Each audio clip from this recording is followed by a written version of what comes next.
Hello and welcome to And the Runner-Up Is. This week on the show, we'll travel back in time to the 9th Academy Awards, which awarded the films of 1936.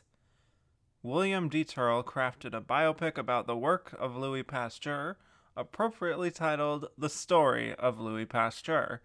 The film earned smashing reviews from critics and went on to earn 4 Oscar nominations, ultimately winning all of them except Best Picture.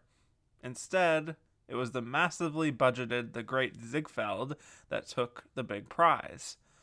So why did The Story of Louis Pasteur come up short? We'll explore all this and more as we discuss how the Oscar almost went to The Story of Louis Pasteur.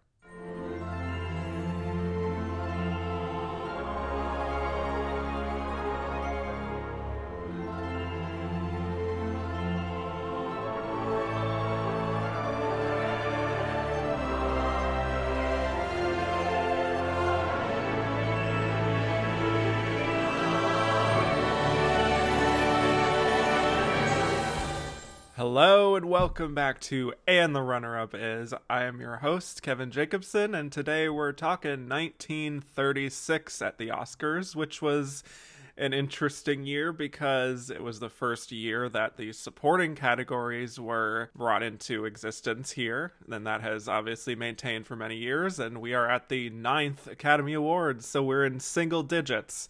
So very excited to jump into this one, especially because I have a very fabulous guest with me. Very excited to have him on the main show. You heard him previously on an episode of On Second Thought talking Crouching Tiger, Hidden Dragon. He is the co-host of the Academy Queens podcast, the podcast where if you could listen to one other Oscar-themed podcast, I always recommend this one. Please welcome to the show, Joey Gentile. Hello! Thank you so much for having me on. Yes. What an honor it must be for you. And I'm very excited to talk about this interesting year. Yes, it is interesting. That is a word that has many meanings. And I feel like we will get into many of them perhaps later on. Yes. But yes, thank you for joining me on the main show. I've been kind of wanting to slot you into one of these years for quite a while now, so glad we could finally make it work. Just to give an idea for people, I think I came to you originally when you were looking for guests in the 70s, and Academy Queens I don't think had premiered yet. So just to give people an idea how long it's been that I've been waiting for this, since literally the 70s. Wow. Some people wait a lifetime for a moment like this. Okay. All right. Yes. So we are in an interesting mini arc of And the Runner-Up Is right now, because for this year and then the next 3 years, and by next 3 years I mean previous three years going to 1933, the Academy actually unveiled the runners-up of the big categories. And so I actually know for a fact what this runner-up was and then the next 3 runners-up are. So very excited to be delving into that. And today we're talking about the confirmed runner-up by the Academy of 1936, The Story of Louis Pasteur, which was the runner-up to The Great Ziegfeld. So let's jump into a summary of The Story of Louis Pasteur. It is a biopic about the life of Louis Pasteur. How about that? Who was the scientist who made some major advances in the field of microbiology with his theory that diseases basically stem from microbes, and he is of course met with a lot of doubt and dismissal within this scientific community, but he eventually goes on to prove that his theory is correct, and he provides this anthrax vaccine to a group of sheep, and then he later tries to figure out treatment for rabies. And so the film was directed by William Dieterle and written by Pierre Collings and Sheridan Gibney. Stars Paul Mooney as Louis Pasteur, Josephine Hutchison as his wife Marie, Anita Louise as his daughter Annette, and Donald Woods as Dr. Jean Martel, who winds up being one of Pasteur's more consistent allies. And the Story of Louis Pasteur presumably made some amount of money at the box office, but I couldn't find any numbers, so I don't know. And it was nominated for 4 Academy Awards, winning 3. The only one it didn't win was Best Picture. So, Joey, let's talk about it. Let's talk Louis Pasteur here. What are your thoughts on this short film? It's less than 90 minutes. Let's talk Well, about it. that was actually going to be the very first thing that I brought up is Hmm. I love a sensible 86-minute film. I think more movies should take a page from this runtime because as a biopic, I think it can go one of two ways. It could be like if it's someone we know specifically, it could get very tedious and boring. Like, of course we know this. What else is there? Move it along. Or it could be something that's very choppy in the way of short scene storytelling and still keep you engaged and make a lot of sense. And I think that's what Louis Pasteur does here because it's not the only biopic in this lineup. And the other one, which won, was very long. Yeah, in literally comparison. double this length. Yeah. Literally. Yeah. Um, and it we'll get into that, but for the example for this, like the Great Ziegfeld has a lot of filler scenes that are very much like, ooh, look at this performance within the film itself, where Louis Pasteur just kind of gets to the meat and potatoes. I actually didn't realize what this story was, and I was like, wait a minute, is this like pasteurizing? And it totally is. And I was Hmm. actually really intrigued with how interesting this movie was. This lineup is questionable as a Hmm. whole. But this was really engaging and I appreciated it. And Paul Muni, I believe he won Best Actor for this, I think, right? Yep. Yeah. Very surprised. Not in a bad way, not in a good way, but just like, oh, that happened. I liked it. I think it was actually really interesting. I like science, I like history. So to get a historical scientifical biopic in less than 90 minutes, sign me up for this always. Yeah. In and out. Yeah. Yeah. Yeah. So, first of all, I will say that I love the poster for this film. Even though it's not very accurate to the film itself, it sort of just looks like the story of Louis Pasteur, except like Louis Pasteur is the wolf man or something. Like, it's just, I don't even know what I'm looking at when I see this poster because it's not exactly accurate. But regardless, yes, I was very intrigued going into the film. It's only 86 minutes, and we're going to get to a few of these Best Picture nominees later on that are excessively long. So, this movie, very much a welcome reprieve from all of that. So, having said all that, I think this movie is good. I don't know if I can point to anything and say, like, that's bad. That's what's wrong with the film. I am slightly underwhelmed in general, especially because I think the story is an interesting one, and it's a story that takes on a new resonance considering everything we're dealing with right now with COVID and how people are just like straight up not believing science and they're just like completely in their own bubble and ignorant of reality and like so dismissive that they just don't see this solution that's right in front of their eyes. And that is the thing that I think the film does best, which is to highlight the importance of things like science and logic in a world that is dictated by all these people who don't know what they're talking about and have all these different opinions and pretend to know what they're talking about but are just like so unwilling to let go of their own egos that it ends up hurting people. And you see that from very early on. And speaking of resonance with today, when Pasteur is like preaching about the importance of washing your hands and sterilizing, and everyone's like, no, that's a waste of time. Um, Yeah. Obviously, that's just like infuriating. And when he's calling out his big rival, Dr. Charbonnet, his biggest like vocal opponent, that a member of the royal family will die of fever, and then it turns out to be true. It's Pasteur who's the one who has to basically go into hiding. So that kind of misunderstood genius narrative is something that we've seen over and over again, especially at the Oscars. But from that first act, I think it establishes a likability within his character that you want to follow him. And I think we even though the film, I like that it's short, I feel like at times I even want a little bit more from his personal life. And so it kind of can feel like a surface level reading of the story. Like it's more one of those just like straight up historical recreations, more so than like a super narrative type of film. You know what I mean? Yeah. Well, I wanted to make a comment really quick because I've noticed this theme in the last two episodes with this one with 1937. These posters of Paul Muni films really don't add up to the actual films because what was the Story of the Life of Emile Zola or whatever? Yeah. Probably just butchered the pronunciation on all of that, by the way. It's fine. But also, too, I find it fascinating how at this moment in time, how this really does still resonate with a lot.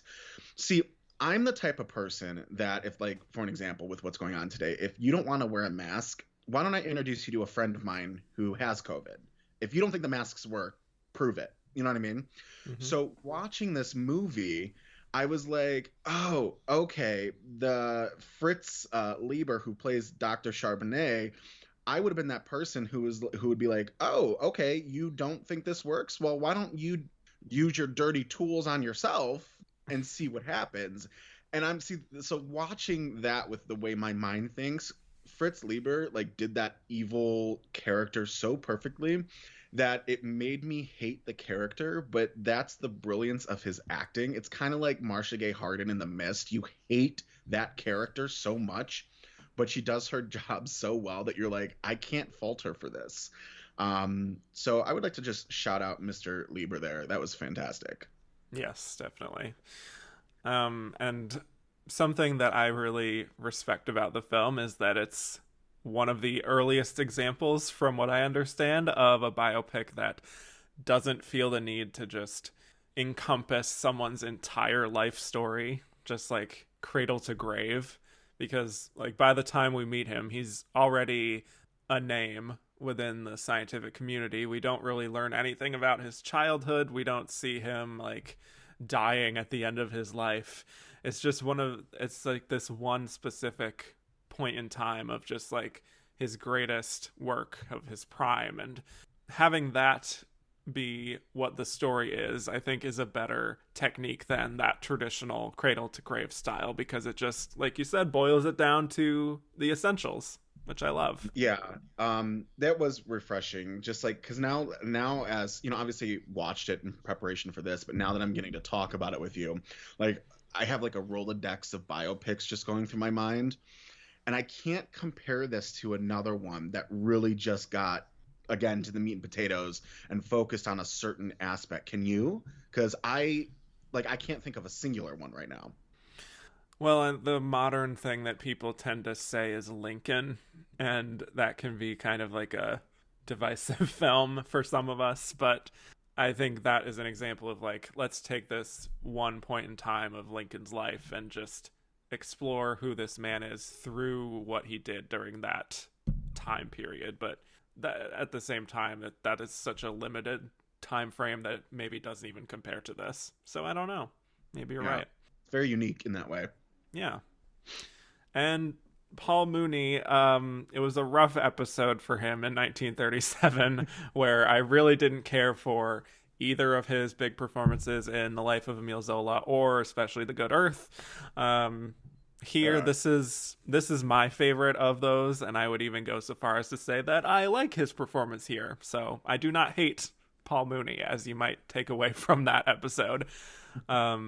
And reading up on him a little more, he was someone who put a lot of effort into his parts, and he was very meticulous. And then, to use like a modern day comparison, basically the Daniel Day-Lewis of his day. And I see that here, the way he's playing him, very confident and lived in. I don't know if there's like a whole lot of range for him to work with, but that might just be a script thing more so than his performance. Yeah, I think Okay, so watching these movies and obviously following you through this decade and everything, I'm pretty sure in fact, I'm convinced that the only working actors were Myrna Loy, William Powell, and Paul Muni, and because they just seem to be in everything, especially in this lineup. Yeah. And each decade has its specific acting. Like if you even look back at something like All About Eve, there's no way the acting in that movie could be done today.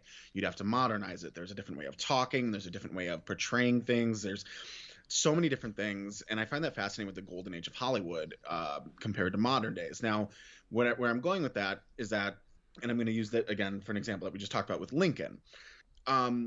Granted, that is a period piece, right? That was done in 2012. There's still a certain way of acting in 2012 that worked for that time.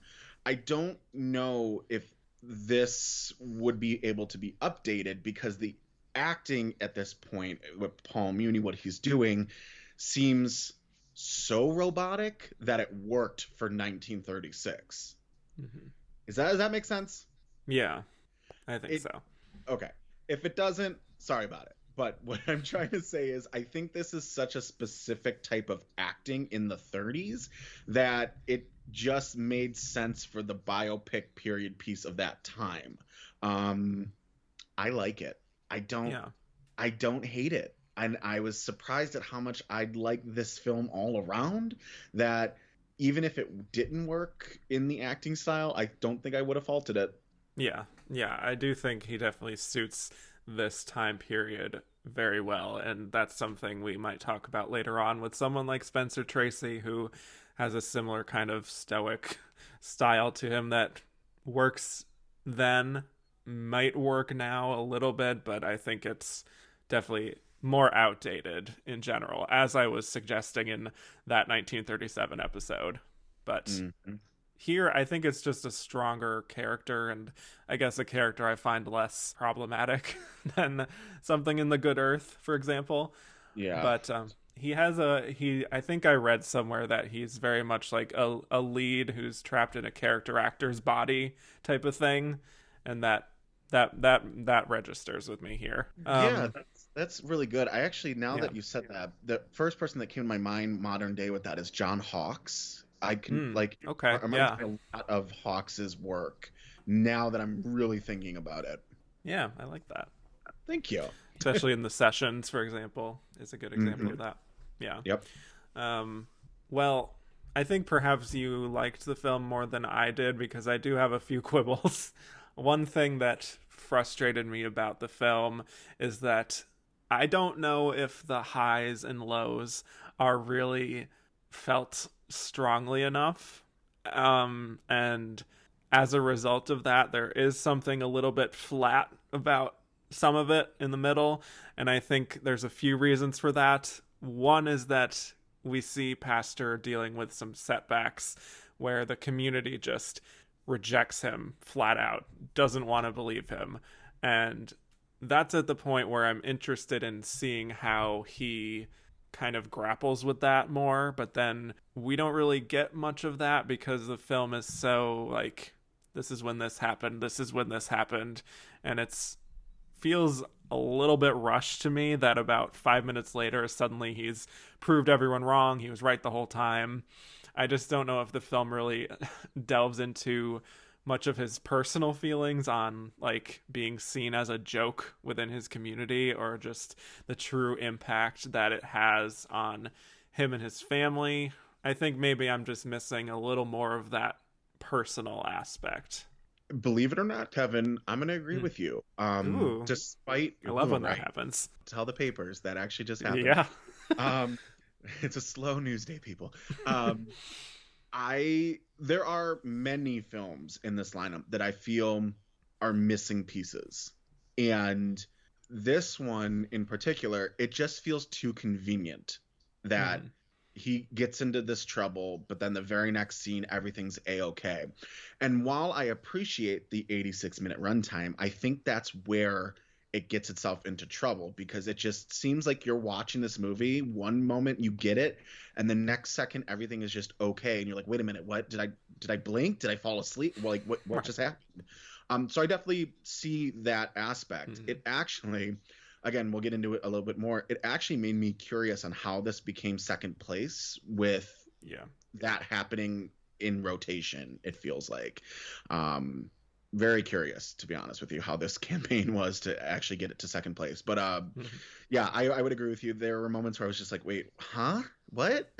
Yeah, and then everything's okay again. And it's like, Right. oh, all right. Yeah. Great.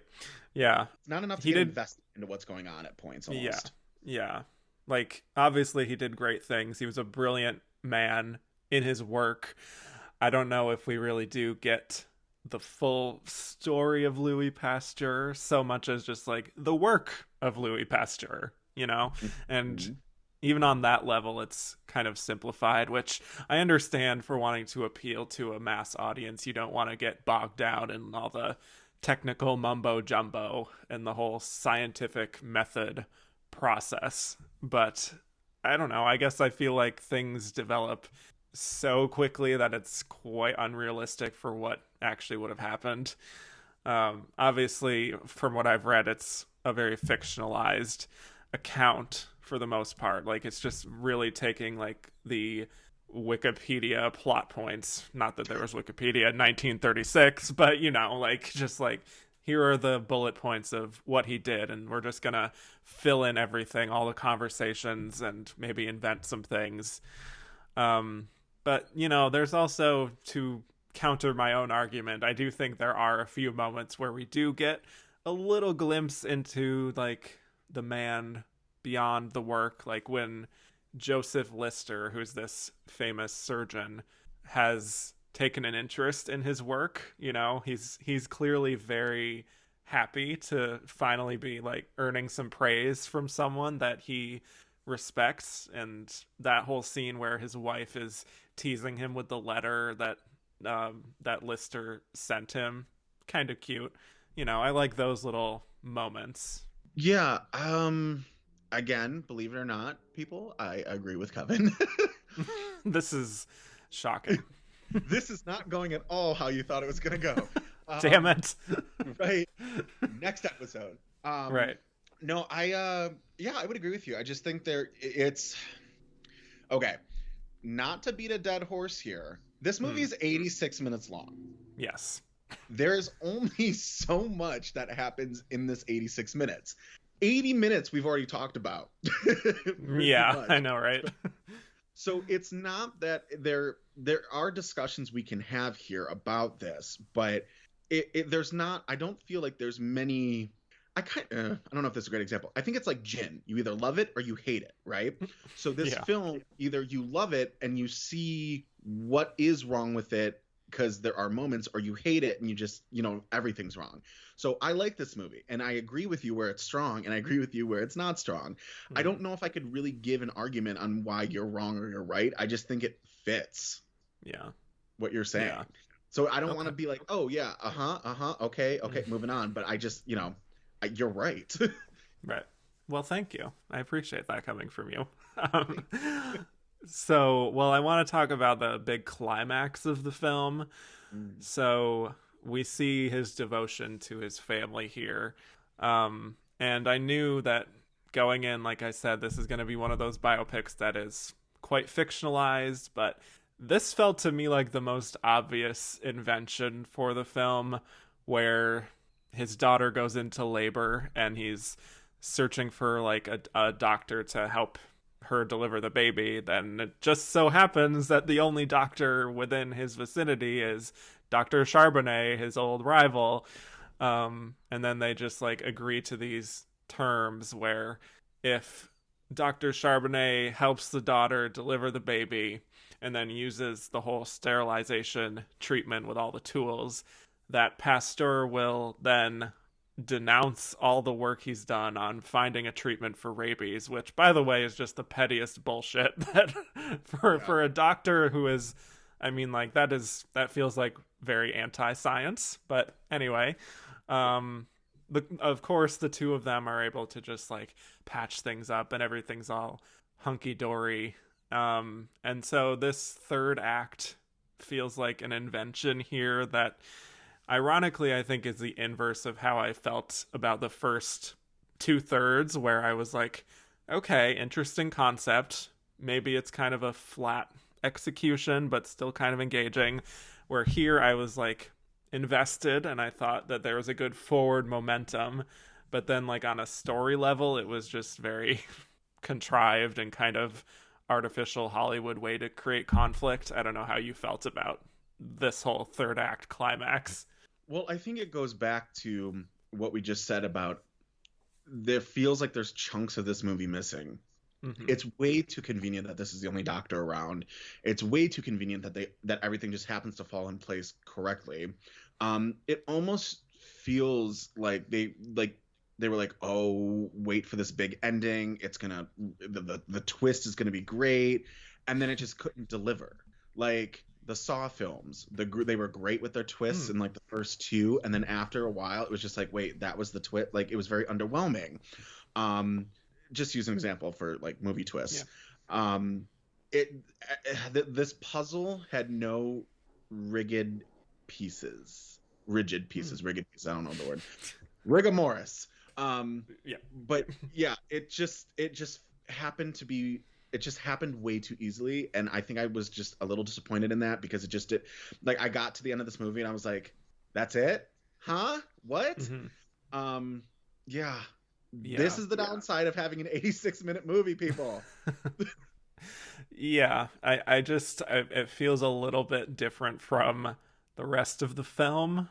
And like I said, I feel like it was a kind of a Hollywood thing where it's just like, okay, we're presenting this interesting story about how he created this vaccine and treated rabies, and all of that is interesting, but it's like we need something a little more melodramatic to really finish it all out, because then he doesn't have that kind of an arc to his own real life and career. So it's like we need to just like do this thing where, oh, he can only rely on his rival, and will they put aside their differences to really just like do it for a common purpose? And it's like very Hollywoodized. So yeah, and that's the other thing too. As someone who likes to hold a grudge, especially when you're wrong with me, if we're going to work together, I want to hear a full detailed list about why you acted the way that you acted, so that I didn't like you, and make sure, you know what I mean? Like I want to hear everything like you were wrong, and this was just too easy. Like I'm not going to spend years and years and years of a medical rival, and then all of a sudden, just by chance, you're the only one to save. Like, no, I get that we need to save this person, or this person needs to be delivered, or yada yada yada, but you need to tell me on why you acted the way that you did and made me feel the way that I felt. Yeah, I think that would be justified here. Yeah. Yeah, I'm not just gonna let you back in that easily. No, no ma'am. Yeah, because it's a pretty shitty person to him for most of the film. So right. Yeah. Well, anything else with the ending itself where they do like the big giving him the medal and hooray? No, I mean it just it ended, and I just like we said, it just felt missing. This movie felt missing as a whole. So you're saying you thought there would be more? Yeah. Again, it's too easy. This movie is just too easy, too connective. Yes, it's meat and potatoes. Yes, the runtime is great on getting through these, but it's just, I think for how strong pasteurization is today, and what the science that he did and how it's still used today, I just think there could have been a lot more to happen here. I like the movie, but I also see its faults, and that is a huge fault. Yeah. And perhaps this is something that could be remade, or at least just interpret the story differently. Not like remake this specific film, but you know. Yeah. So there you go. Any other performances or moments that stand out for you? I mean, I thought Josephine Hutcherson was kind of a nice, warm presence. Didn't have a lot to do, but decent. Donald Woods is pretty good. Certainly better here than in A Tale of Two Cities, which we'll talk about later. Yeah. I just think for me, again, the biggest one was just Fritz Lieber. I like a good villain. Yeah. I like a chaotic evil. And if you make me hate your character, I think as an actor, you've done the best of jobs. So, yeah, again, just shout out to Fritz. Yeah, definitely. I just wanted to end with this cute little thing from trivia about this movie. There was an electrician for Warner Brothers who came up to Paul Mooney after this screening of the film and said that his 9-year-old son asked him to buy him a microscope because of Mooney's performance in the whole film, and that Mooney would later go on to say that this, even beyond winning the Oscar, that this was just like the greatest praise and compliment that he could receive, and that like nothing else mattered compared to something like that, which is kind of sweet. Ugh, children are too expensive. Well, that's also true. But, you know, this electrician is working at Warner Brothers. I don't know. He's probably making money. Power to him. Power to him. Well, The Story of Louis Pasteur currently is on Amazon and nowhere else. And it is 99 cents. Okay. So, can I tell you want to tell the story of that? I was teeing you up for that. My God. Okay. So I think it was 2 weeks ago, you were like, hey, do you want to do this episode? And I'm like, yes. And so I'm going through everything. Now, I had happened to see Dodsworth a couple months ago because, you know, Oscar podcast, talk about the ladies who Oscar. We'll get to that. But yeah. I found that The Story of Louis Pasteur was on there, and I was like, perfect. Okay, cool. So I started watching it, and then I realized, oh, I have to go somewhere. So I paused it, came back 2 hours. 2 hours later, same day, went to go back to watch it, and I couldn't watch it. I'm like, what is going on? Somehow, in 2 hours, Amazon was like, there must be some huge need to watch Louis Pasteur. Like, everyone in America is watching it. Because then they're like, now we're going to charge it 99 cents. Never in my life have I ever gone to Amazon Prime, watched something that was free, paused it, came back, and now I had to pay for it. I was like, no, there's only 20 minutes left in this movie. I'm not paying for it. That is this BS. You got to pay an extra 99 cents for this thrilling conclusion. Right. I was pissed. Literally messaged you. I'm like, has this ever happened? Yeah, and I've never heard of that. And I looked on this app that I go to, Just Watch, which has all the streaming options for movies.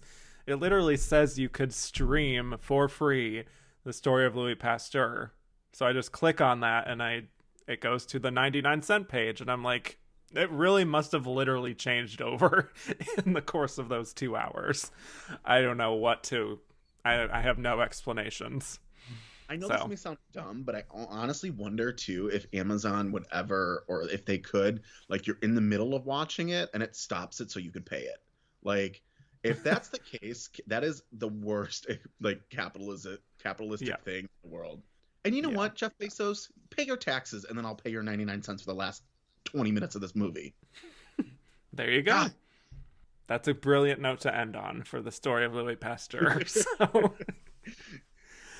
when we come back, we will be talking The Story of Louis Pasteur at the Oscars and why it was the confirmed runner-up to The Great Ziegfeld.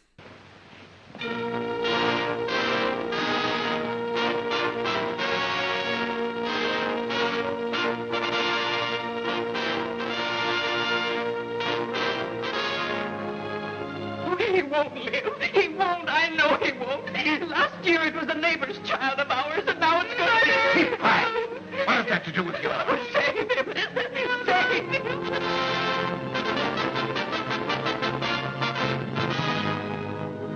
If I failed, it would mean prison. Perhaps the guillotine.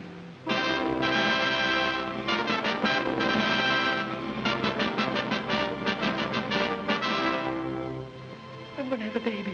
Doesn't he realize that? When I was your age, I had babies, but I didn't cry about it. Yes, and how many of them lived? The tribute that we render Pasteur on this occasion is small indeed compared to the countless millions who will honor his memory in generations to come.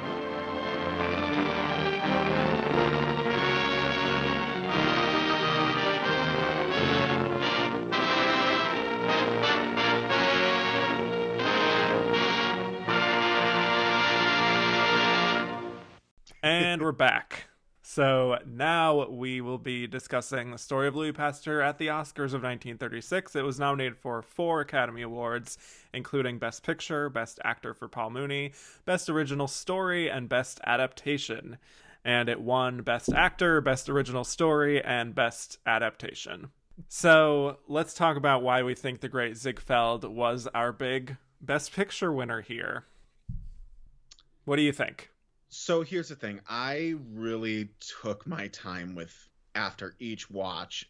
Okay, so if you've listened to Academy Queens, Brandon speaks from like mind and notes, and I just kind of speak from the heart. I don't write notes on our show. This was the first time I ever took a little bit of notes and had to like really figure out what was going on here. So going through all of these, I see why in 1936 this wins, because this is a spectacle of spectacles. This movie is not only a biopic, but this movie is essentially what I would think at that time as almost being their version of Avatar, not in the way of storyline or anything, but in the way of visuals. Like, this movie is very pretty. This movie is very come to the carnival, come to the show, because while it does have its love story and the biopicness of Ziegfeld, it is very shiny. It is very costumey. It is very stagey.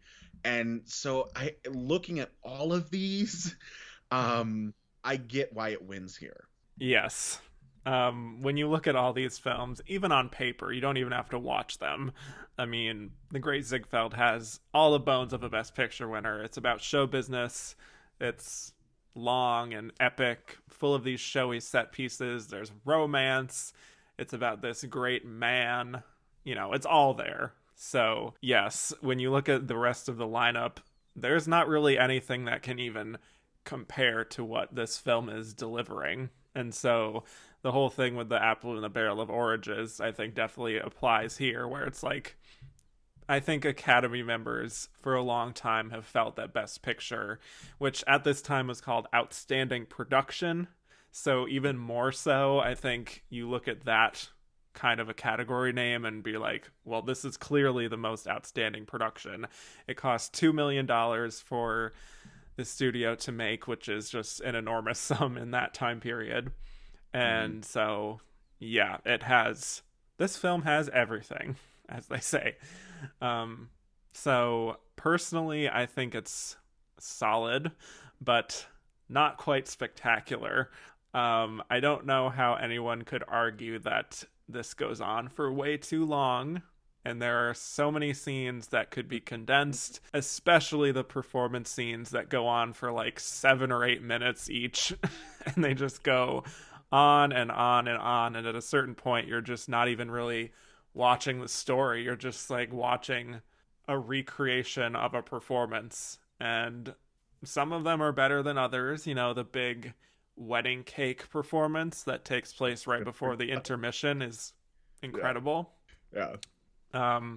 All done in a single take, so that's great. William Powell's good here. I like that he's not too hammy as a lot of these biopic performances were in this time period. And then we have Louise Reiner, our old friend, who we just talked about with The Good Earth. Was not a fan of that performance at all. Here she is on the opposite end, where like in The Good Earth it was like, go on girl, give us nothing, and then here she's giving a lot. You know, it's a very over the top character, and I think she's better here. I think that her style really gives the film life around the middle portion. It's not one of my favorite Best Actress wins, but it's an improvement. I will start with that, with Louise there. I also agree with your sentiment with the last episode with her as Olan. First of all, obviously she didn't belong in that role. You know, yay, Hays Code, ... So there's that. And also too, you know, with Academy Queens, we did a bonus episode that was really cool, actually, because your 37 episode and then we did 37, and it just happened to come out on the same day. Wild. Right. I actually messaged him, I'm like, this is impeccable. So if you had heard that was a Patreon exclusive. So for those who aren't on Patreon with us, here it is. I put Louise Reiner dead last, and correct, the win for me to Barbara Stanwyck for Stella Dallas. Now here I watched this and I was like, oh my God, she is really good, because my first introduction to her in The Great Earth was like, oh my God, she's awful. The good Earth. Not the Great Earth, just the good Earth. Listen, it's just the Earth. I don't even want to give it good or great. So let me just say that. Yeah. I don't care what it's called, but I get your sentiment there. Okay. She's great in this. I really enjoyed her through and through, and I was like, that is why she won an Oscar. Now, with that comment, I don't think I've seen anyone else in that lineup yet that I can think of offhand. So, well, obviously Norma Shearer, but yeah, I think she's a lot better here than she is in The Earth. Yes, The Earth. Yes, The Earth. I will say, I was going to bring up the wedding cake thing because that, even though that is, I think, the most brilliant of the Ziegfeld Folly shows in this, that is the moment where I found myself really dozing out because it's too damn long. It's very long. It's very long. This movie's already really long, but that is very long. And I don't know about you, Kevin, but when I watch films, I like a good charcuterie board and like snacks. And so I found myself in the cake scene not paying attention because it went on forever, like making like charcuterie Lunchables on my plate. Okay. And like it literally just stopped paying attention because that is how long this scene carries on. And by the time I finally made 6 Lunchable crackers and cheeses, that scene was still going on. Yeah. I want to speak to the manager. It's too long. Yeah, that was how I felt about a scene very late in the film where they're just doing this big montage, I think, of like all his Broadway shows kind of thing. Where that is just like, we're like 2 hours and 40 minutes into this and we're just gonna spend like another 10 minutes on this thing that, like, after a while, I get it. Brilliant, great gowns, beautiful gowns, fine.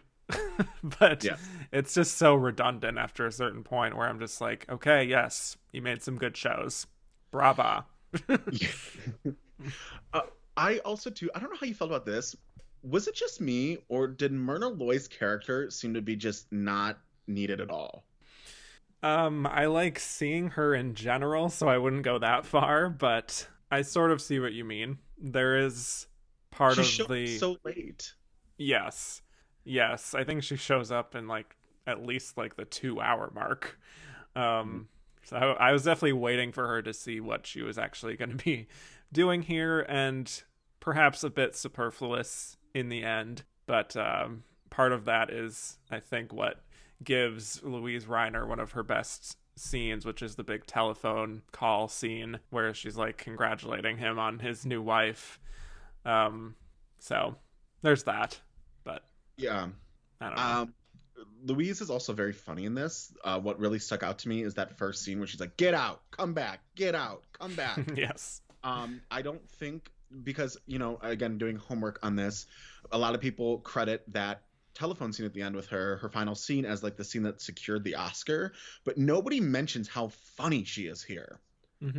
She's genuinely like, I got some belly laughs. And for those of you who don't listen to my show or know who I am, welcome. But also too, I'm very much into the comedy aspect of the Oscars. I think it's very underrated and I'm a huge proponent for it.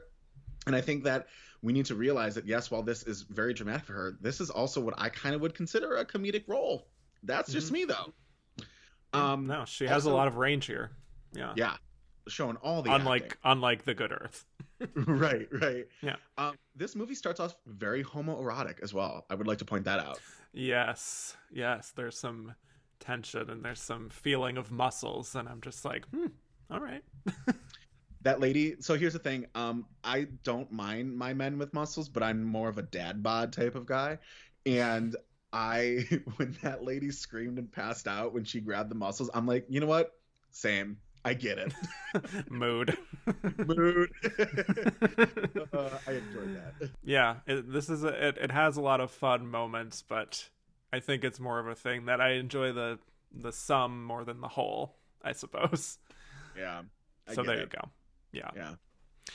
But in terms of this Oscar race, this is interesting because, like you were saying, this is 2 biopics, but two very different approaches. One is very bare bones, one is just going all out and giving you everything. So I don't think there's a huge discussion to be had about why one of them triumphed over the other. But it is interesting to me that Louis Pasteur became the runner-up, and I quote from Inside Oscar, they announced it on the Oscar ceremony stage, that the Story of Louis Pasteur only lost by, quote, a few votes. So it came very close. And why do we think that it managed to get all the way up there, despite only getting these 4 nominations, not even for director? Truly, I don't know. And that was one of the first things that I... Great. At the end. No, truly, I don't know. And that was one of the first things that I said to you when you're like, do you want to do this episode? And it's Louis Pasteur. I'm like, I'm looking at everything. I'm like, Kevin, how the hell are you saying that this was the runner-up? Because I came to you and I'm like, how is it not Anthony Adverse or Dodsworth with what was, what else they had won and been nominated Mr. Deeds. Yeah. Or Mr. Deeds. And you're like, they announced it. And I'm like, first of all, I wish they would still do that, because there are so many races where I want to know who is second place.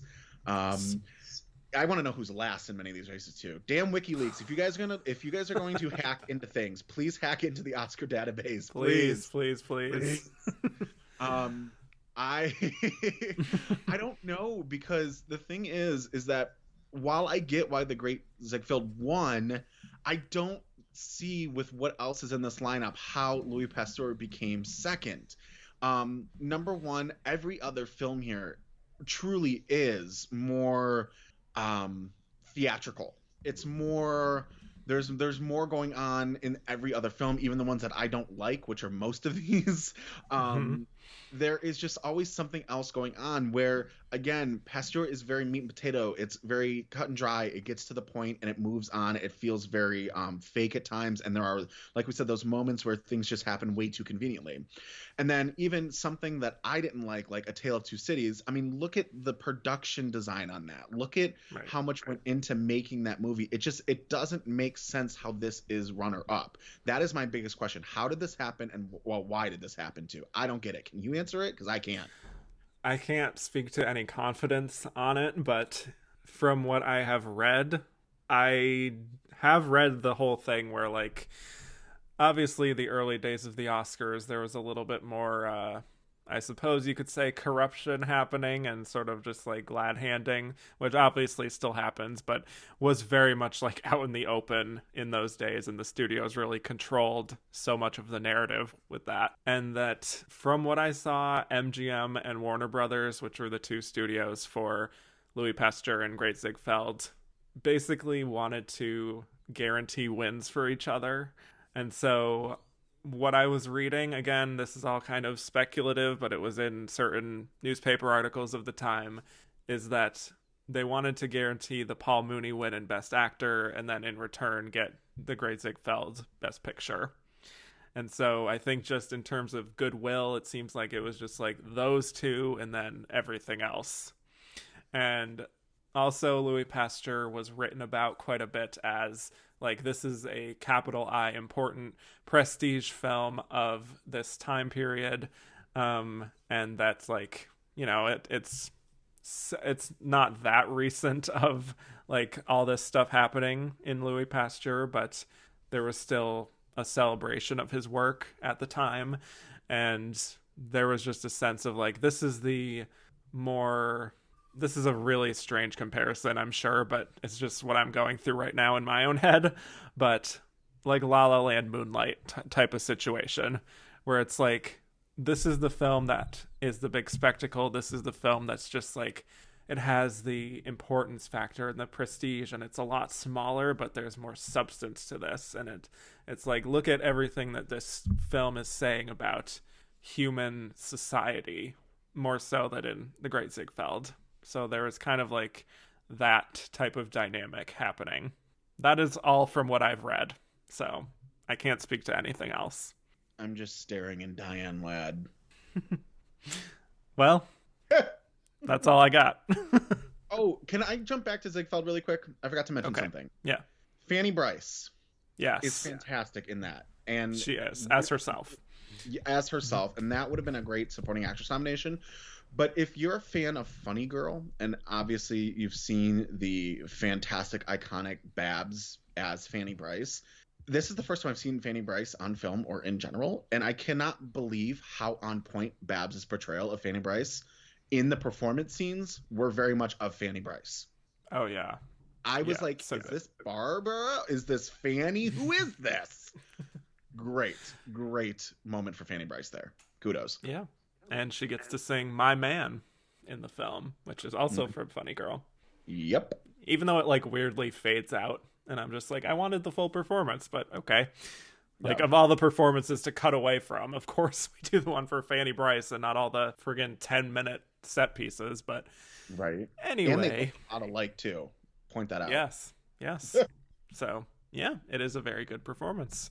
Not a hot take that Barbara was good in Funny Girl. Yes. I wouldn't have Yep, good.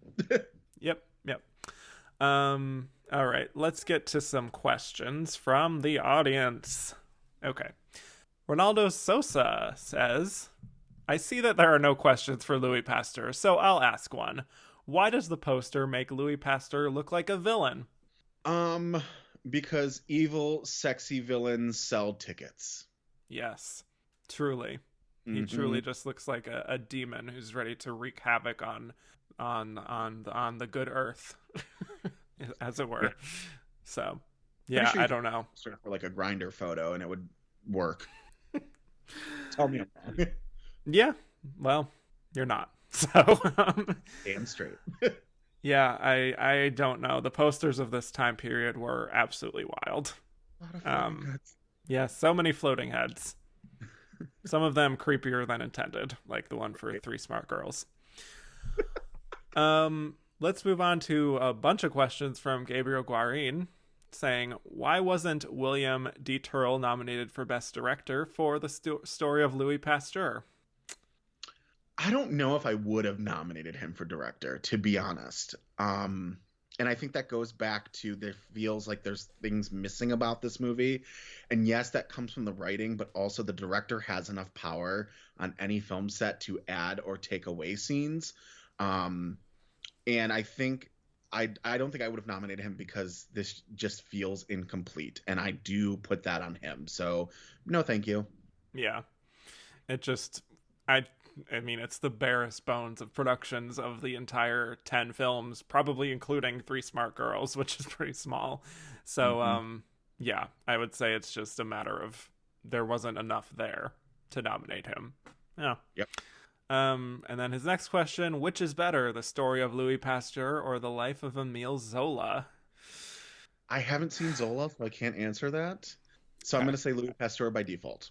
I will say that even though there's more going on, quote unquote, in the Life of Emile Zola, that I actually do prefer the Story of Louis Pasteur, personally, because I think there's a lot wrong with the Life of Emile Zola, which I mentioned on that episode. So I have less wrong with Louis Pasteur than Emile Zola.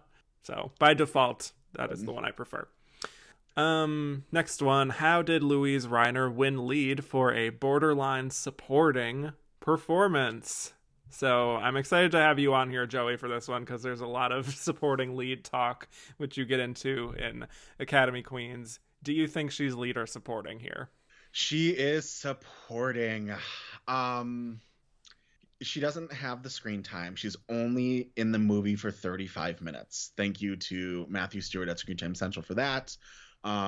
She is throughout the entire movie, and if you've listened to Academy Queens, which is great too, because Brandon and I balance each other out very well, he is very much, his screen time is all about what does the character do in the film? Can you take them out? Will the story still survive? That's how he places them.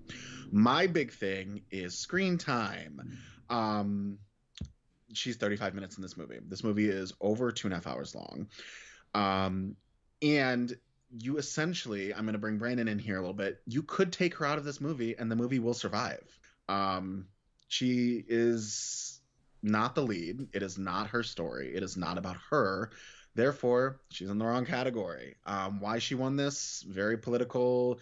I mean, remember too, this was at a time when they announced the winners way before the ceremony even happened. So I think this was just the beginning of the Academy's history, especially where the studios bought the awards, Golden Globes. But yeah, wrong category. Shouldn't have won here. That's that. Yes, I will agree, even though I'll say just in that middle portion where she takes up quite a bit of screen time, which is just like the bulk of it, I was like, yeah, okay, she is a co-lead here, but then she just like mostly disappears for an hour and a half, and I'm like, well, all right. Never mind. Right. Never mind. So yeah, I think this was a little bit, as you were suggesting, of studio stuff happening here, because the studio was trying to make her into the next big star. They were saying she was the next Greta Garbo, and she had The Good Earth coming out the following year. They just wanted her to be a leading lady star, as some would say, and frauded her into lead in this case, and it worked out. So I will say this, like, I love that she's the first consecutive winner, but when you go back, now granted, this is a lot better than The Good Earth. They're very underwhelming consecutive wins as a whole. And so that makes me a little sad that she was the first, even though I'm glad she was. It is what it is. Yeah. Well, I would say the same of Spencer Tracy, who would do the same thing with the next 2 years with Captains Courageous and Boys Town. Very underwhelming as well. So not the best start in terms of consecutive winners. Yeah. Our friend Fritz in the Oscars asked the exact same question about leader supporting. Just wanted to acknowledge that he also asked the same thing, because I know he is a Louise Ryder fan. Yeah, he wasn't happy with us at Academy Queens. He wasn't happy with us either, so. Yeah, I know, because he tagged both. It was a double dose. What a horrible day for a Louise Ryder fan, and we're like, sorry. Yeah. So, all right. Let's move on to the other Best Picture nominees of 1936. We have 8 to cover, so here we go. Anthony Adverse. All right. Speaking of long movies that don't need to be, Anthony Adverse actually wins the most Oscars of any film at this ceremony. It wins 4 out of the 7 nominations. And this film has the distinction of being the lowest rated Best Picture nominee on Rotten Tomatoes of all time, which is wild. It has a 20%. But that is only from 10 reviews, so I don't know how it would be if it was like modern day, where it would be like 200. But personally, I don't think this is the worst film to be nominated for Best Picture ever, but I do think an argument can be made that it is one of the worst. I would love to hear your thoughts on Anthony Adverse. So it's actually my favorite of this lineup. No, I'm kidding. I would not put it past you. What's up? Would not put it past you. No, I know. I was like... to be like, the worst Rotten Tomatoes Best Picture nominee is actually the best film of 1936. No, this was awful. So it's funny, like, I don't listen to Rotten Tomatoes. I think it's fine if you want to be a Rotten Tomato critic. I think it's fine if that's your thing. I'm my own critic my own way, just like you are in your own, but I don't take anything people have to, or I take anything people have to say with a shot of penicillin, because anybody who follows AQ or listens to AQ or knows my takes is that I'm not usually one to go with the grain. I go against the grain a lot. So like going into this, I'm like, okay, is this really the worst? I mean, hello, we've had Tom Jones. Like that is still, I think, the worst thing ever to exist. When it comes to Oscars, Best Pictures, can it be that bad? Holy hell, was it that bad? The thing about this time period, especially, I mean, even today in modern Hollywood, like things are changing, but these films are very racist. Let's start with that. There's a lot of them are. I mean, the Great Ziegfeld, we didn't even talk about that. The moment the blackface showed up in that, I was like, oh God. This just, I like Frederick March. I have a soft spot for him. I think he's really attractive. I would love to do things with him, but not even he could save me in this. Not even a very young Olivia de Havilland in this. Gail Sondergaard won the very first supporting actress nominee or Oscar for this. Not even she could save this, which, by the way, she looks like Taylor Swift. That I was like, that's Taylor Swift right there. Seriously. I guess. Let me take another look at her. It does. She smiles like Swift. She goes through men like Taylor Swift. She needs to take time and realize maybe it's herself like Taylor Swift. That's Taylor Swift. I didn't love this. I very much kept looking at my watch with this one. No me gusta.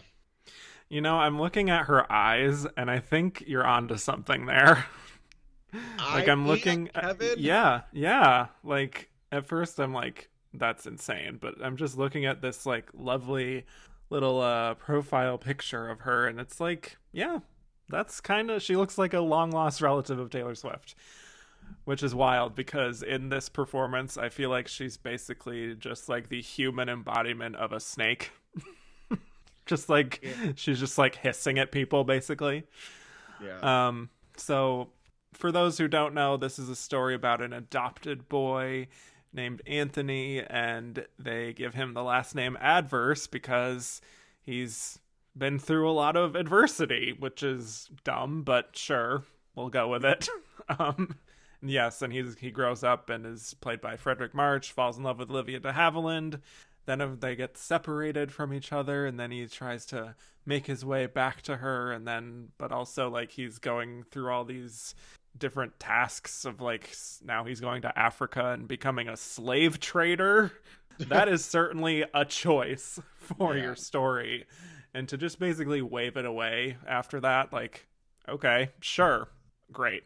So Gail Sondergaard and Claude Rains are just like these two scheming villains who want to take away Anthony's inheritance.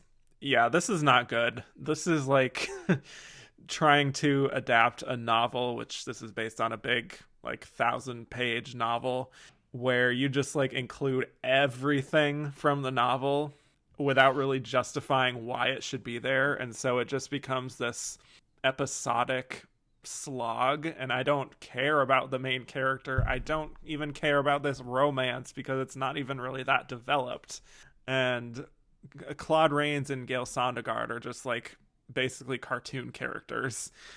They're like Team Rocket. Yeah, I almost wanted to compare them to like Boris and Natasha from Rocky and Bullwinkle. Like, that's basically what they are. So yes. Okay, also too, the thing about it is that, like, speaking of Tom Jones, it almost feels like Tom Jones was adapted from this, but they took away like the slave trading thing because it's just they're very similar stories. Yeah. If you really break it down. Also too, the first 25 minutes of this movie is Claude Rains in like dueling mode, and like it's just very weird because like Frederick March doesn't show up until like 40 minutes into this movie. Point that out. It almost feels like I know I was watching it, but I was like, am I watching the right movie? Like, what the hell is going on? It's all over the place. No. Yeah. Let's get to this question from our friend Daniel Brilliant. Does Anthony Adverse live up to its reputation as possibly the most reviled Best Picture nominee of all time, at least among the early years of Oscar history? Maybe among the early years of Oscar history. Again, I would actually agree with you that Tom Jones is way down there for me. I don't know. It's my least favorite of these. So there's that. Okay. So now that I'm like looking at it, I would actually agree it is probably the worst in this lineup. So, and Kevin, if we keep agreeing today, something bad is going to happen, I feel like, in the universe.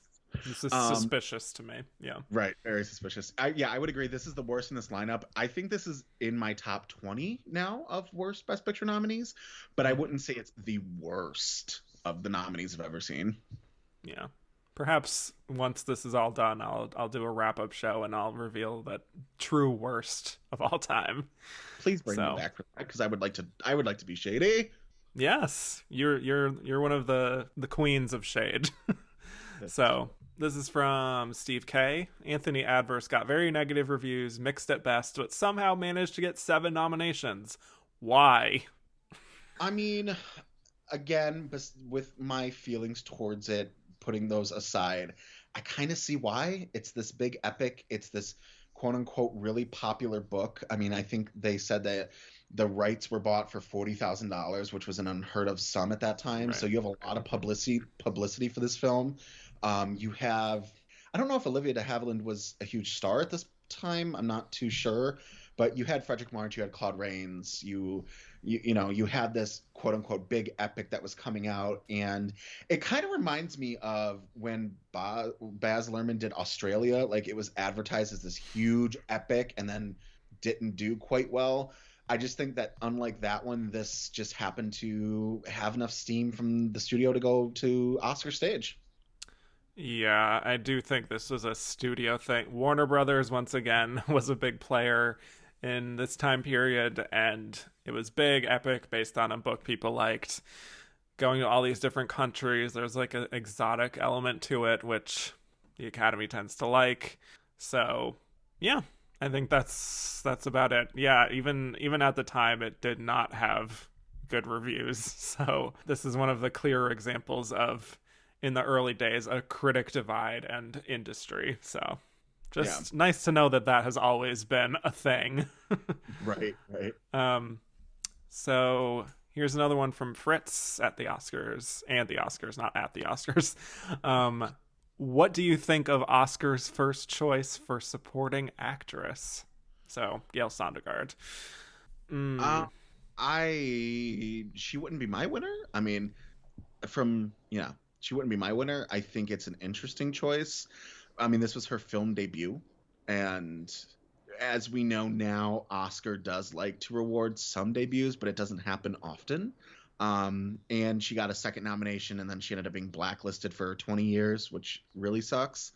Because I do think she's talented for what she's giving us, for, her Taylor Swift realness impersonation. But I don't know if I would have given her the win. I don't think she's bad. I just feel like I'm missing something. Like, you're supposed to be this devious person, and you are giving me Team Rocket vibes and Natasha vibes now, and I don't know. I have to see the rest of the lineup, but as of now, where it stands, I wouldn't choose her. Yeah, it seems like, first of all, the Academy was still figuring out like what they wanted to reward for supporting performances, because this was the first year of that, and she has, I think, the most over-the-top performance of that supporting actress lineup by far. So there's just that. I don't know. Yeah, I don't love it. Can't say that I would have voted for it. But she does have like a vampy kind of like charm to her in some of her other performances as well, that like I sort of enjoy watching her, even though I don't think she's particularly awards worthy, if that makes sense. So also, fun fact, she was the original choice to play the Wicked Witch of the West, and then that fell through. I could see it. Margaret Hamilton is so iconic, though. So I feel like that's apples to oranges, because of, Gail Sondergaard isn't iconic in Anthony Adverse in the pop culture zeitgeist. Margaret Hamilton is. So it's one of those things where I would be interested, but I don't know if I could see it now. You know what I mean? Yeah. But there are like images on just like fully available on Google of her in the screen test like outfit with the hat. So if you want to make the comparison, there you go. I know that it was modeled off of the evil queen from Snow White type of a situation, and that's what they would have tried to have gone for if she was in the role, but I think we all made the right call on this one with Margaret. Correct. Well, let's move on to Dodsworth. So you said that you had seen this one of all of these. I think this was the only one you'd seen beforehand, so correct. Let's talk about it. Dodsworth. Boring AF. Oh boy, okay. This is awful. Why am I interested in this story? What does this story have to tell? I'm asking you, because I've seen this and I don't know. No. Kevin. Wow. Okay. What do you say?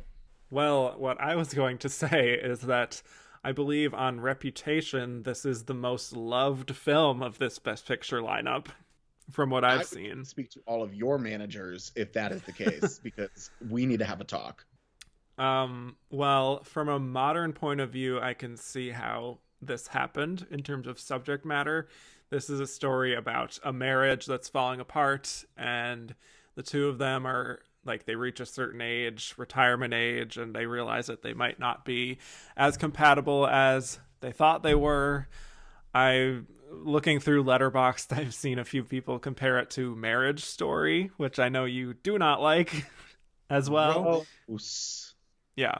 Ugh. So, So Walter Houston and Ruth Chatterton play this couple.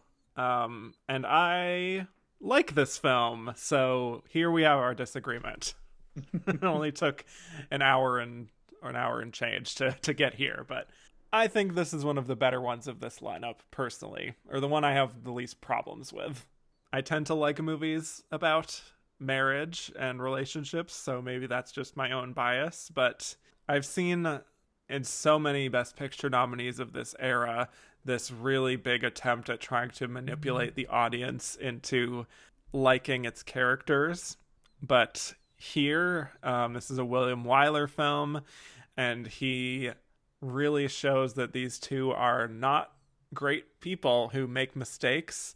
And she goes off to have these affairs with people in Europe, these beautiful young European men, and he's just like totally lost and has no idea what to do, but he finds Mary Astor.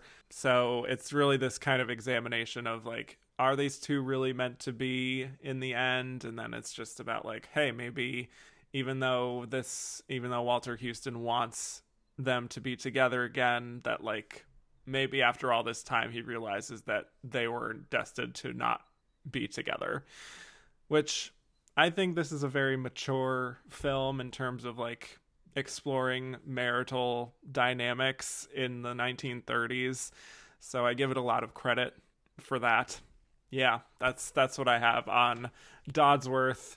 I'm not too surprised that you didn't care for this one, but are there any other details you wanted to mention about exactly why you don't like it? Well, I know we're actually going to get to a question because I saw one of the questions specifically about one of the actresses in this. Yes. So I'm going to wait for that. This is one of those movies that, first of all, I guess I would call it the prologue or like the first act even. That boat just seems like I'm never getting off of it with these people. And they're not giving me a convincing enough story on why I should care. Maybe it is the time period. The comparison to Marriage Story is stupid. No. But that movie is also stupid. So no. I just don't care about this story. It just, nothing about it attracted me to it. And, well, I'll wait. But yeah, this is a no for me. Now, despite my personal feelings with this lineup, I think it would go in the middle, to be honest. Are we going to rank the Best Picture nominees? Does that happen on your show? No, but okay. You can if you want. I'll just say it's in the middle. It's in the middle. Okay. Fair enough. It would be towards the upper half for me personally, but that just speaks more to the lesser quality of the rest of the films, personally speaking. Yeah. Let's get to this question from Ronaldo Sosa. Was Ruth Chatterton snubbed only because she played an adulterous woman? No, I just think she was snubbed because she sucked.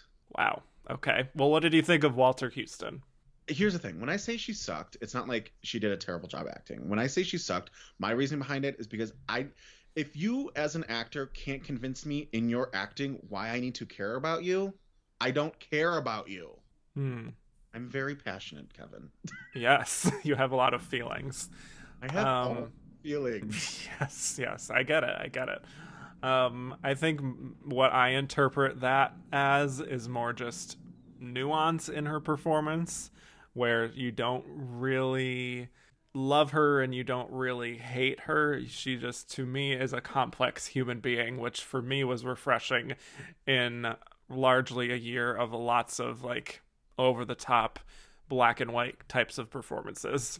So as far as like why she was snubbed, perhaps that was part of it. You know, the Academy tends to like more virtuous women in the lead actress lineup on the general terms. Yeah, I mean, I haven't seen some of these, so I can't really speak to the full lineup, but there probably just wasn't room for her. Yeah, I don't know. Great. Let's move on to Libeled Lady. So, this is one of the rare films to only get the Best Picture nomination and nothing else. Do you think it deserved more? My first question for you. This. Oh, wonderful. Okay. I love Libeled Lady so much. It was so much fun. It was so funny. Justice for Jean Harlow in this movie. Why didn't she get into the actress race? Delicious. And then it was also really sad to find out that she was buried in her wedding outfit from this movie, because she died a year after this came out. So that was sad. But this movie was so much fun. This movie was so over the top, I feel, for 1936. It just felt refreshing in this lineup of heavy hitters.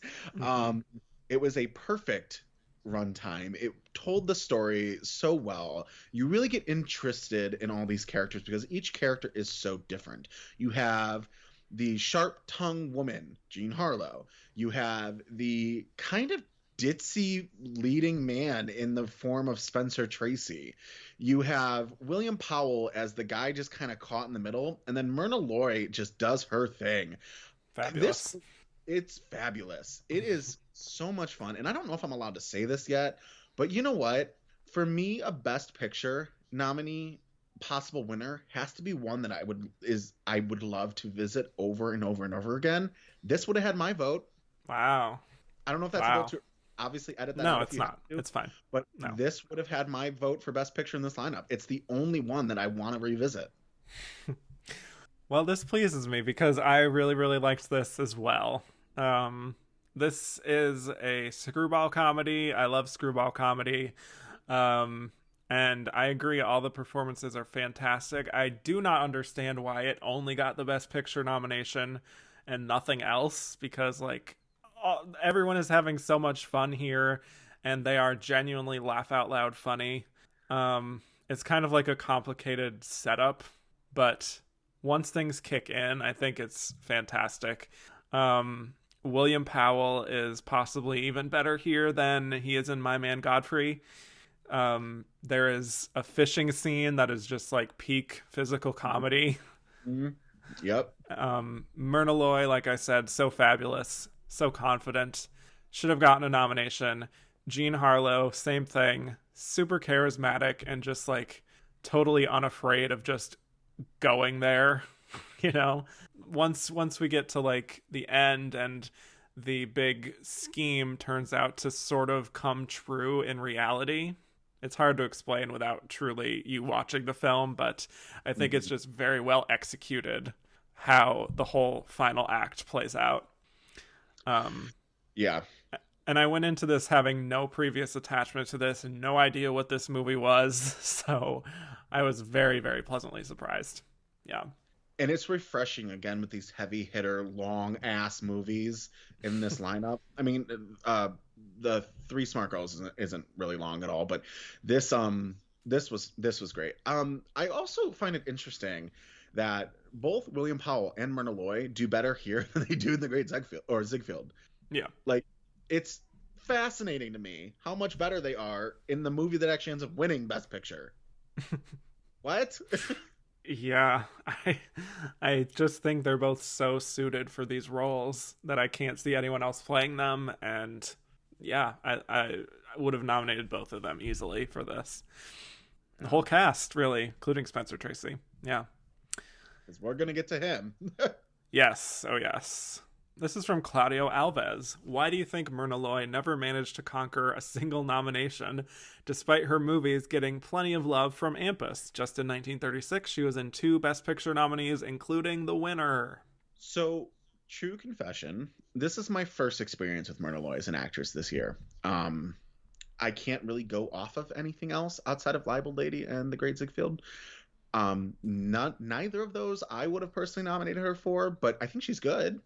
It's always tricky with things like this because I was not there in 1936 to know why, she would never get a nomination or anything. But I think to a certain extent. She had a certain kind of presence about her that made people not really take her as seriously as they should have. She played lots of very kind of bold, vampy kinds of roles like this a lot in her career, and I don't know if there was just like a stigma against that for whatever reason. These kinds of discussions are hard because it's like, why has Emily Blunt never gotten an Oscar nomination yet? Like, I don't really have an explanation. So yeah, some people are just cursed by witches at a young age. Yeah, truly. Yep. Yeah. Well, that's Libeled Lady. Definitely my biggest surprise fave of the lineup for sure. Definitely in my top 3. Yep. Mr. Deeds Goes to Town. All right. So Frank Capra film, Gary Cooper playing a man by the name of Longfellow Deeds. What a name. Who is living in a small town, and then one of his relatives dies. He gets $20 million, which is like a gigantic amount of money in 1936. And then eventually my beloved Jean Arthur gets involved, and she's a reporter who just kind of worms her way into his life, and soon, of course, starts to fall in love with him. And then eventually it takes an interesting turn where he wants to give away his money to this group of homeless farmers and give them the opportunity to rebuild. And then, of course, there's a trial, because what Frank Capra movie doesn't have a big trial at the end? And he's charged with being mentally incompetent because he wants to actually help the underprivileged. So that's kind of interesting. What do we think of Mr. Deeds Goes to Town? I can't believe these words would ever come out of my mouth. Oh, God. Adam Sandler was better. Wow. Adam Sandler's film is way better. Winona Ryder is better. The whole comedy aspect of Mr. Deeds compared to Mr. Deeds Goes to Town is better. I did not know until you asked me to do this show that Mr. Deeds, that came out, I think, in 2002. I'm 28. I believe you're also 28. I'm 29, but close enough. All right. You're closer to death than I am. Fine. Whatever. Correct. Kevin. Don't have to brag about it. Humble brag.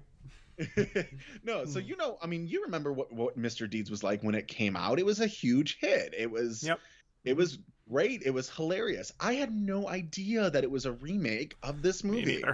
Me neither. So going into this, the only thing that's in the back of my mind is Adam Sandler's Mr. Deeds. And holy hell, did this movie disappoint? With my feelings towards it, I just feel like there are very similar aspects in this movie. I was really pissed that Winchesterton Fieldville never showed up in this movie. Or Dr. Pepper even. I just I don't know. Just Sandler did it better. The comedy aspect works better for this story. I'm just uninterested in this version of it. And Gary Cooper is not a better Mr. Deeds than Adam Sandler. I'm just going to say that. What about you? Well, I have been very down on Gary Cooper on this show, as you may know, and not exactly having my opinion changed here, to be quite honest. I just find him to be mostly unremarkable in most films and just boring. Not to invoke the B word, but I just can't really get on to what level he's on. I don't vibe with it. As a Jean Arthur stan, I think she's the MVP here. It can be very corny and dated on some level, but also I do think that these Frank Capra films, do represent this era well because of the Great Depression. There's a lot of inequality, and I think his films really are able to depict that class difference pretty well, and how like the upper class is selfish and corrupt and self-interested, and then like how that's like one good person can make a difference. It is what it is. These are extreme circumstances, and very few people can really have the kind of impact of a Mr. Deeds here, or like a Mr. Smith in Mr. Smith Goes to Washington. But I guess on some level, more speaking to why the film resonated at the time, is that I think it spoke to what the country wanted to hear in 1936. So, yeah, I think this is a little bit overrated on the whole. I think people have a soft spot for Mr. Deeds here, but I can't say that the lead performance really carried me through, and that is kind of a fatal flaw for me. So there you go. Jackson DeStefano asked us, do you prefer Mr. Deeds Goes to Town or the Adam Sandler remake? You already answered that. Yeah. Answer that very passionately. From the jump, yes. And I have not seen that Mr. Deeds in a long time, but I will say that I would prefer to at least rewatch that. So, I don't know. I feel like they're just two very different films that if I'm in the mood for one, I'll put that one on. If I'm in the mood for the other, I'll put that on. But quite frankly, I'd probably put on the Adam Sandler remake more so, and that probably just revokes my cinephile card, but that's fine. All right. Moving on to Catherine Short. Frank Capra claimed that Gary Cooper was his first, last, and only choice to play Mr. Deeds, but he seems like an odd fit for the role as he acts ornery and standoffish on screen, rather than being a genial country bumpkin with smarts. Do you think he was the right choice? No, just because, like the Dodsworth actors, like I said with that, like you need to make me really care about you and your acting in order to care about the story. And I mean, at this point, there's a theme here with this lineup. Might as well just have given the role to William Powell. I mean, it's just like, he's in everything else. Why not here?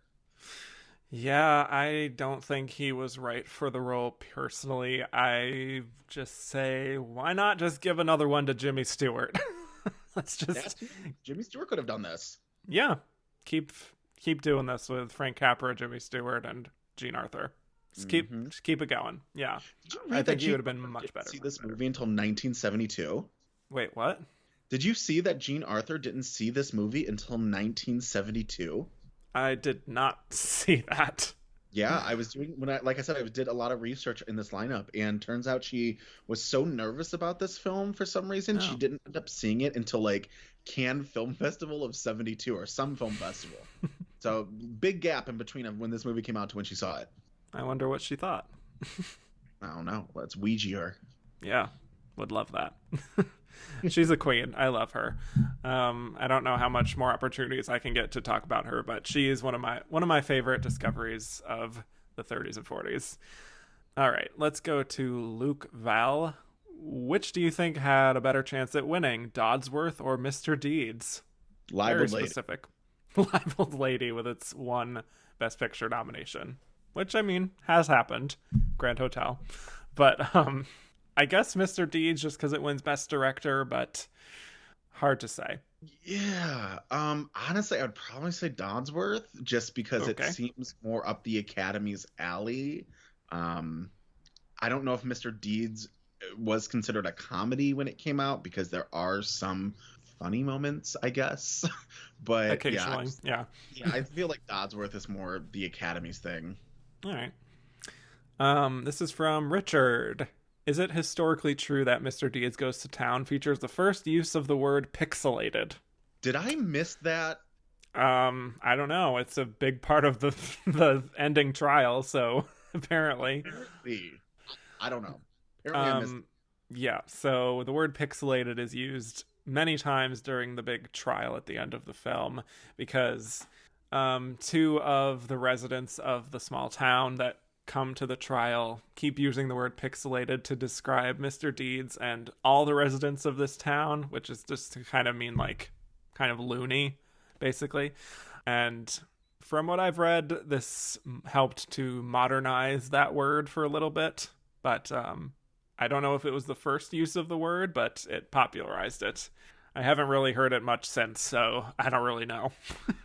So I think that my reaction to that question then, and where it's used in this film, can maybe help people understand a little bit more what I mean when I say if your acting isn't good enough to make me interested in this movie, like that's where my head goes. You know what I mean?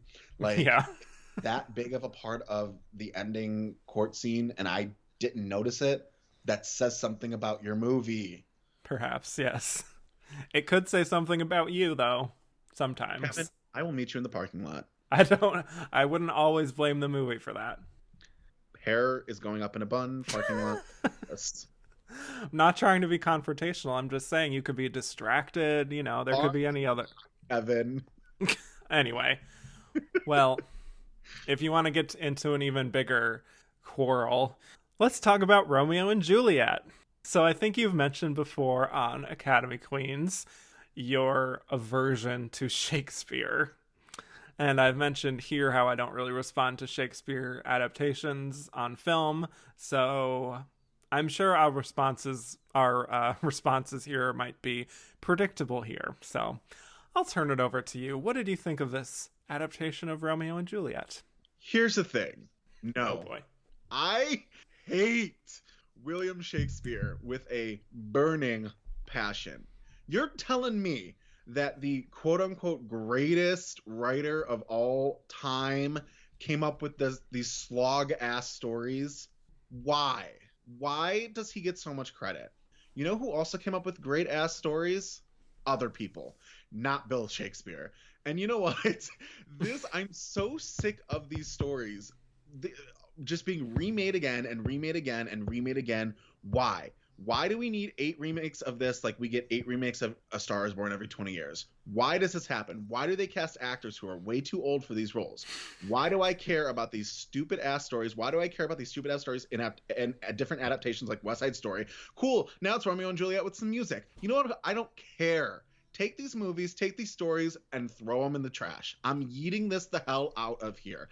Funny enough, though, still not the worst movie in this lineup because we have Bad versus here. So there's that. Great. So you loved it. All right. So can't say that I was engaged with this film beyond just like my normal sort of distant, vague respect for the craft, I guess. I do think the production design, the costume design feels pretty authentic for a Shakespeare adaptation. The problem is the casting. Shout out to one of my listeners here, Catherine Short, which I mentioned, whose review on Letterboxd I totally agree with. The problem with casting Norma Shearer, who is 36, and Leslie Howard, who is 44, in this as the titular roles, is that they're both in their 30s and 40s, and the whole impulsive, flighty, emotional nature of these two characters becomes a lot less tolerable when the people playing them are not teenagers, right? Like, it's a lot more acceptable with teenagers that they would be having these kinds of overdramatic, impulsive feelings that are very intense. Less so when you're in your 30s and 40s. And in theory, like, they maybe should have gotten their act together by now. I don't know. But that is a fundamental flaw of this film that definitely prevents it from me recommending it to most people. I would also like to point out the most interesting role in this and the best acting comes from Edna Mae Oliver as the nurse to Juliet, who was a future supporting actress nominee a couple years later for Drums Along the Mohawk, I think. The most fun and interesting person in this movie, the zero credit for this that she gets. That's some BS. Isn't she in another film from this year? Yeah. Oh, I yeah. could be wrong. Oh, A Tale of Two Cities. Yeah. We'll get to yeah. that. I do. She's a good sort of a Thelma Ritter type of just like, she comes in and out, she has her little wisecracks, and she has some fun. So, yeah, I agree with that. But I don't know what there's to really say about most Shakespeare films because it's just like it's Shakespeare, it's an adaptation, fine. This one fails because it completely miscasts the two most important characters. That's all I got. Fritz in the Oscars says, Romeo and Juliet, would you rather see 2 experienced older actors or 2 inexperienced younger actors? Well, I think Joey wouldn't want to see it at all, so. See it in trash, so neither. Yeah. Like I said, 2 younger actors all the way. Glenda Miss Jackson, if you nasty. Here we go. Romeo and Juliet 36 versus Romeo and Juliet 68 for the Best Picture nominated adaptations. Which one is better for you? If I have to pick one, it's going to be Zeffirelli's version, so 68. Yeah, definitely 68 for me. I just also like Olivia Hussey and think that should have been an Oscar nomination for her. But again, neither of them if I really have my way. Yeah. Definitely 68 for just, again, the casting alone. I do agree that Olivia Hussey is great, and I can't say that, like, the guy playing Romeo, I don't remember his name, but he looks like Zac Efron, is quite as up to her par, but yeah, I think you feel the passion more in that film, personally. And it makes more sense. All right, our friend Andrew Carden. Did Uspenskaya and Rathbone really deserve nominations for their cameos? So remember when we talked about Dodsworth earlier, and I was like, there's one person with the question that we're going to be talking about here? Yes. There it is. Okay. Uspenskaya is definitely, I think, better than Sondergaard in Adverse. I liked her in that. I think she's the only good thing about Dodsworth, because I have this thing with Academy Queens, especially, like, for an example, when we talked about Reds and Maureen Stapleton, you know, she won for that. I'm like, if you're going to be in a big epic movie like Reds, you really have to do something, if your role is small, to really grab my attention, which in that case Stapleton did not. I was not a fan of her in that. Dodsworth is not a big epic thing. However, Uspenskaya does really, really well with the singular scene she's got. And I think it's the most interesting because it really brings a depth and aspect to the film and really grounds it in reality for me. So I like that nomination. Rathbone, what was that? I kept waiting for him to do something, and then he showed up and died. So yeah. I'm not too sure where this came from. Me neither. Personally, I don't think either of them were nomination worthy. I do agree that Uspenskaya does a lot with what she's given, which is not very much.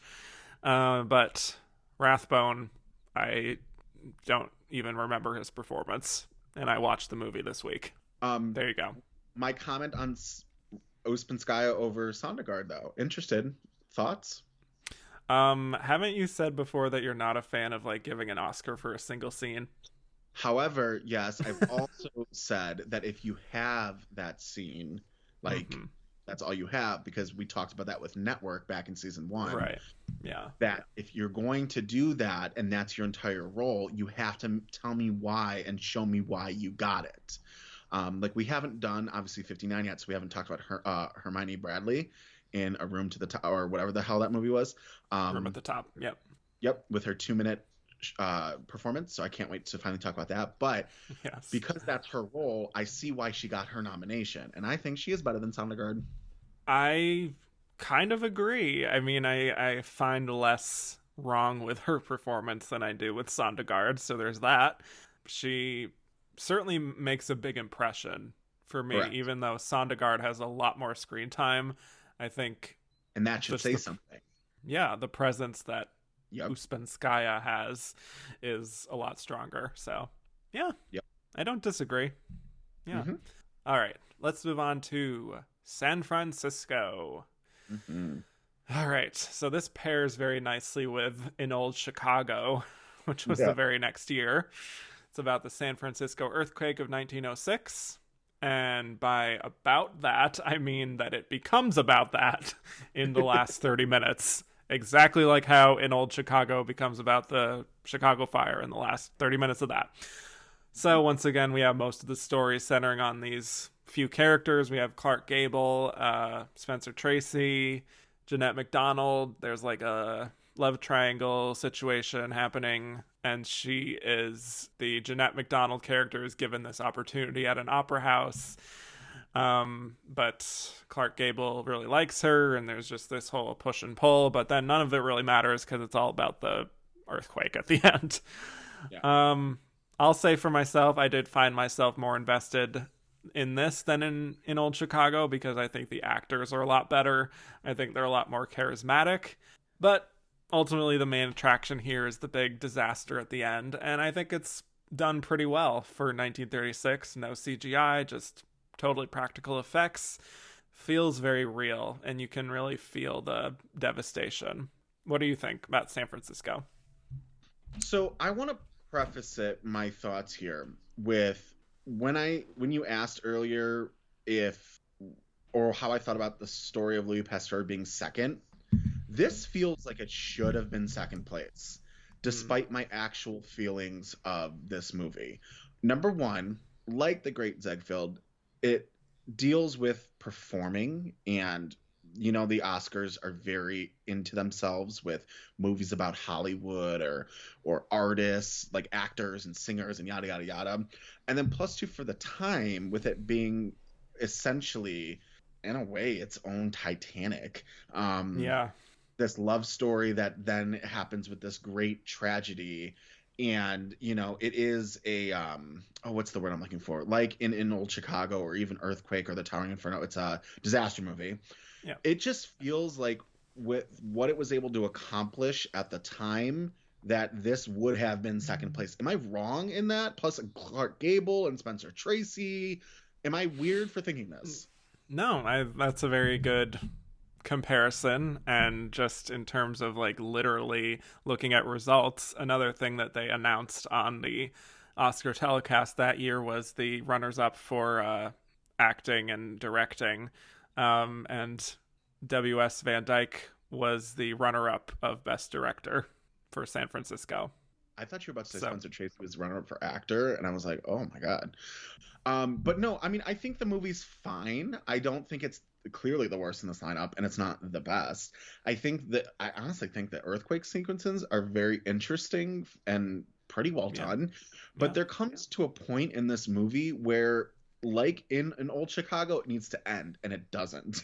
Like, I really just think like there's a solid 10 minutes where Clark Gable's character is just walking around San Francisco. And by the way, Kevin, have you ever been to San Francisco? No. You can't just walk around San Francisco. Like, it's not a thing. You can walk. Well, apparently you can in 1906. Right? It's not a thing. Like, you can walk in a neighborhood, but like it's such a big sprawling city for it being so small, and it's so hilly that this movie, I'm just like, what lot was this shot at? Please tell me. I think it's fine, but it definitely feels like it should be the runner-up here on this lineup. But again, that's just me. Yeah. Well, I get what you mean by that, but I mean, literally, I can prove you wrong there. No, I know. I'm not saying you're lying. No, I know. But it's definitely top 5. I would have been interested to see if they revealed the full results. I bet it was number 3 or 4. I think it's right, kind of like you were saying, right towards the middle of my lineup here, where I don't hate it, but I can't say that I would really watch it again. So I don't know. We got a lot of questions about Spencer Tracy here, oddly enough, like a lot. So let's just get into it. Catherine Short, why was Spencer Tracy a popular actor in this era when he seemed incredibly bland? Was it just because he often played morally upstanding characters such as Father Mullen in San Francisco? What are your thoughts on Spencer Tracy? I think Spencer Tracy wasn't a great actor. I think he had great moments. I think Spencer Tracy is, I don't want to say he's like a fine wine where he got better with age, because I even think of something as like Guess Who's Coming to Dinner, and I'm just like, okay. I just think he really just fit the time period. I think he was very lucky that he was born when he was, and he got into these jobs when he did. Because like I said earlier, there with Louis Pasteur, when we talk about that, there are certain acting styles of every decade and every generation. And you couldn't put Spencer Tracy in modern day film and he wouldn't work. So I think the type of films that are coming out at this time just happen to very much fit his persona. I mean, that's really all I got at him. Yeah, I think he really excelled in these kinds of like morally superior types of characters that very much suited with the production code and what Hollywood wanted to project in its films, a sense of morality, quote unquote, whatever that form may be. And so, yeah, I think it was just that. And he has a good screen presence, but I don't think it really allowed him at the end of the day to really stretch very much as an actor in most of his films. So, yeah. Ronaldo Sosa said, why was it Spencer Tracy and not Clark Gable who got the nomination for San Francisco? Why was it either of them? That's a better question. Fair. Again, I think, going back to he was playing the more morally superior type of character. Clark Gable was playing like an unsavory type of guy who like owns a club and does some shady things. I think it just kind of comes down to that sometimes. Yeah. I could, especially for that time period. Yeah, you're right. Yeah. Okay, so Gabriel Garin, if Spencer Tracy had gone supporting for San Francisco, do you think he would have won? I don't know, to be honest with you. Now, granted, in that lineup, I've only seen, I don't know, is it Basil or Basil Rathbone? I've only seen him, and as of right now, I would probably take him out and put Tracy there. But I don't know. Yeah, I don't personally think that he would. I think he's decent in the role. Doesn't seem like a winning performance to me in either category. Doesn't feel like a nominated performance in either category. That's what I mean. Like, yeah. So, I suppose maybe he probably had a better chance in supporting, that's for sure, but no, I think he would have lost either way. Yeah. Joe Gouveia says, how thin of a lead is Spencer Tracy in San Francisco? Define lead, because that man is not one in this movie. Right. He is the angel on the shoulder, no pun intended, telling you to do the good thing. He shows up when he's supposed to show up, and he leaves when he's supposed to leave. It's not his story. He doesn't have the screen time for it. He is in the wrong category, ladies and gentlemen, and everyone in between. There you go. No. Category fraud. Category fraud. Even in the very first year of lead and supporting, we have some category fraud. Oh, yes. It's a tale as old as time. And let's get to another tale, shall we? Let's talk about A Tale of Two Cities. Well, we have another film adaptation based on classic literature. Charles Dickens, Best of Times, Worst of Times, big European epic, rich, poor, sacrifice, very weighty, serious, social drama. I'm just saying buzzwords at this point. What do you think of A Tale of Two Cities? I'm sure you don't like it. You don't know me, Kevin. You don't know my life. Well, let's hear it. Let's hear it. Horrible movie. Okay. I have to tell it was actually pretty funny, quick little blurb. I messaged you because a couple days ago, because I was like, I was, making my notes. I was like, wait a minute, aren't there 10 movies? Wasn't this a 10 movie category? And I'm going through, because I'd seen 9 of them. And then I'm like, what the hell am I missing?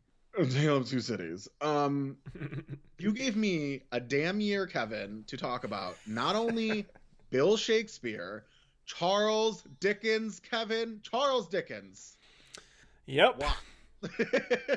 Because I knew it would rile you up. You do this to me, Dimmy. It is not good. I think the best thing about this movie is Drea De Matteo. There. You want to explain what you mean by that? Okay, so I messaged you a lot through getting ready. You did. I did. Yeah. It was a good convo. Yeah.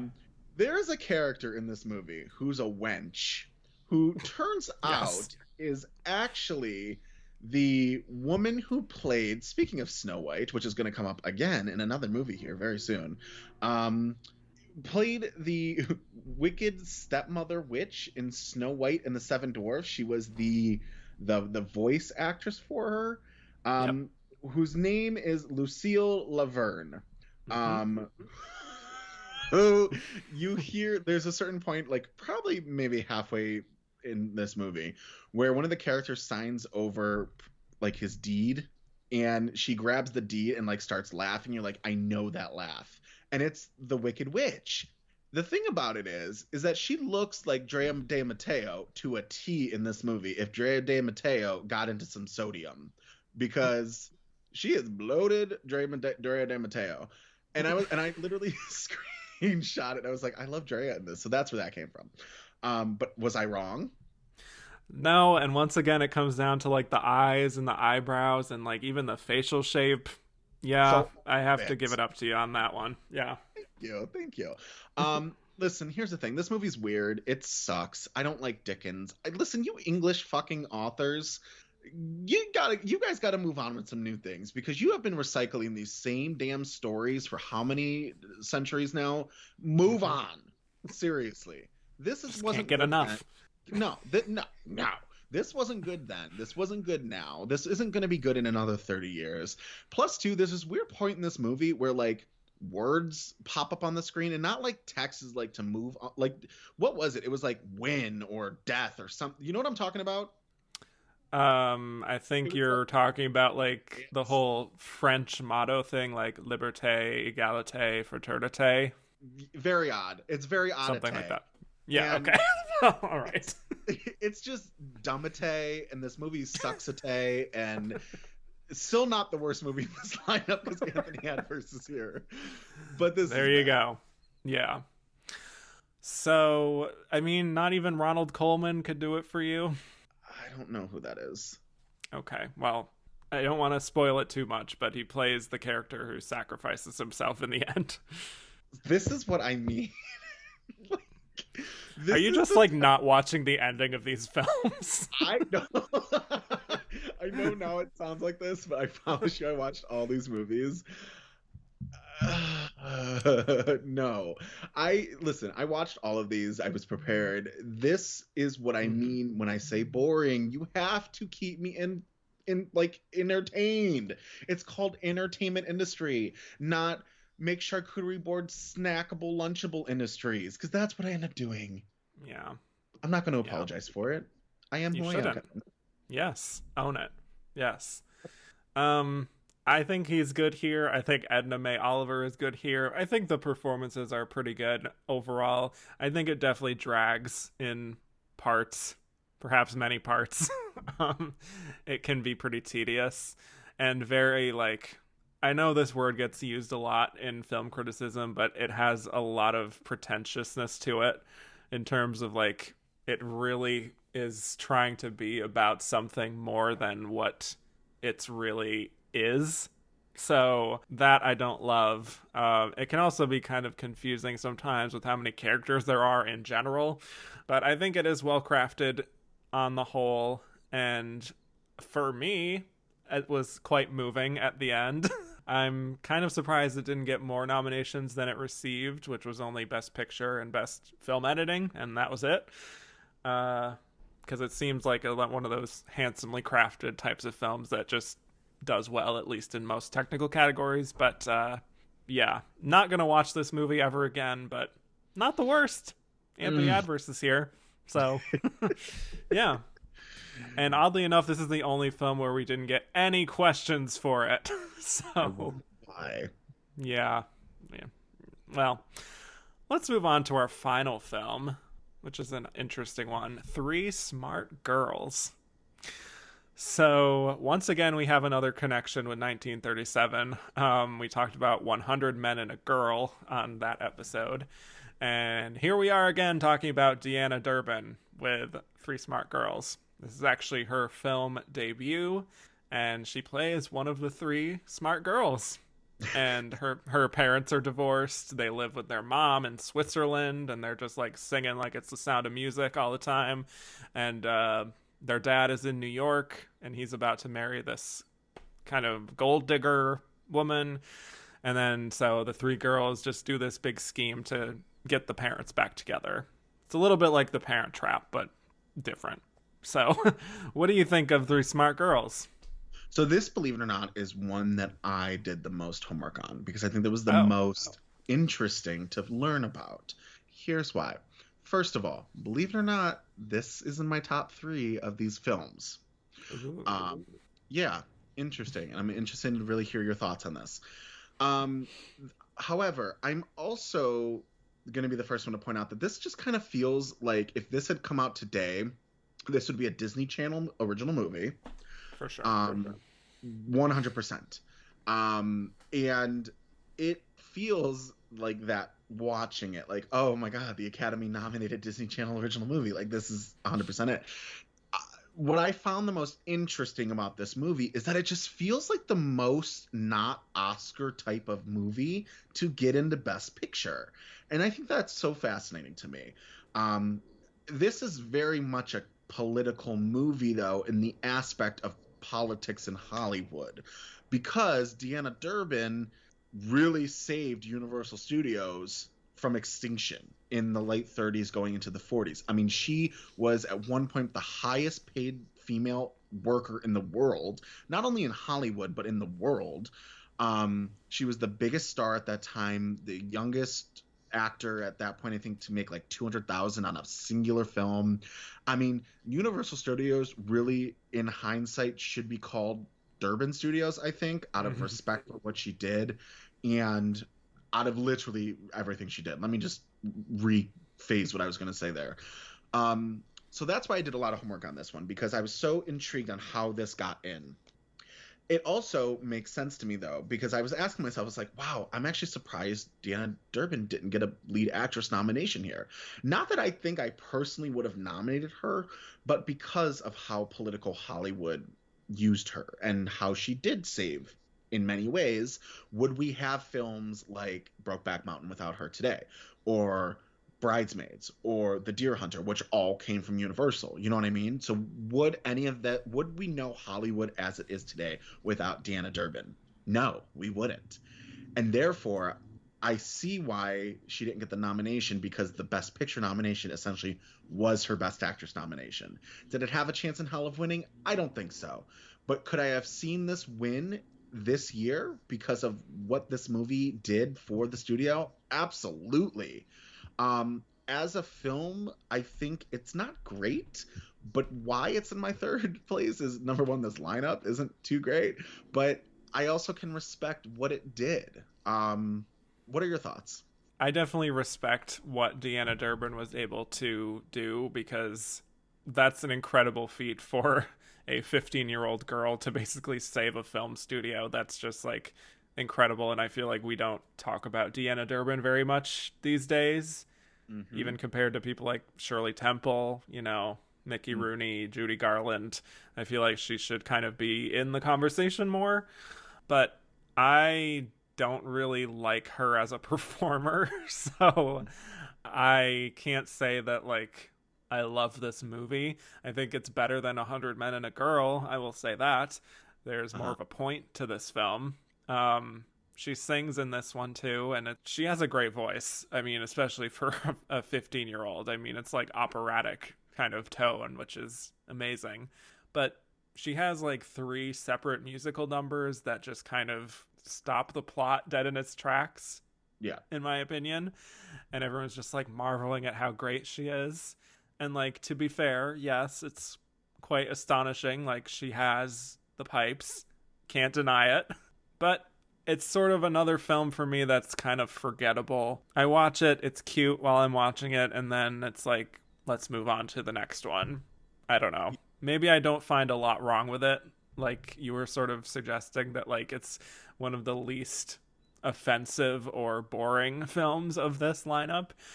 But I don't see where the nomination comes from outside of what you were saying, which is what the story of her saving this studio became. So it's light and fluffy, which is nice to have in general in a field full of really serious adaptations mostly. But I don't know.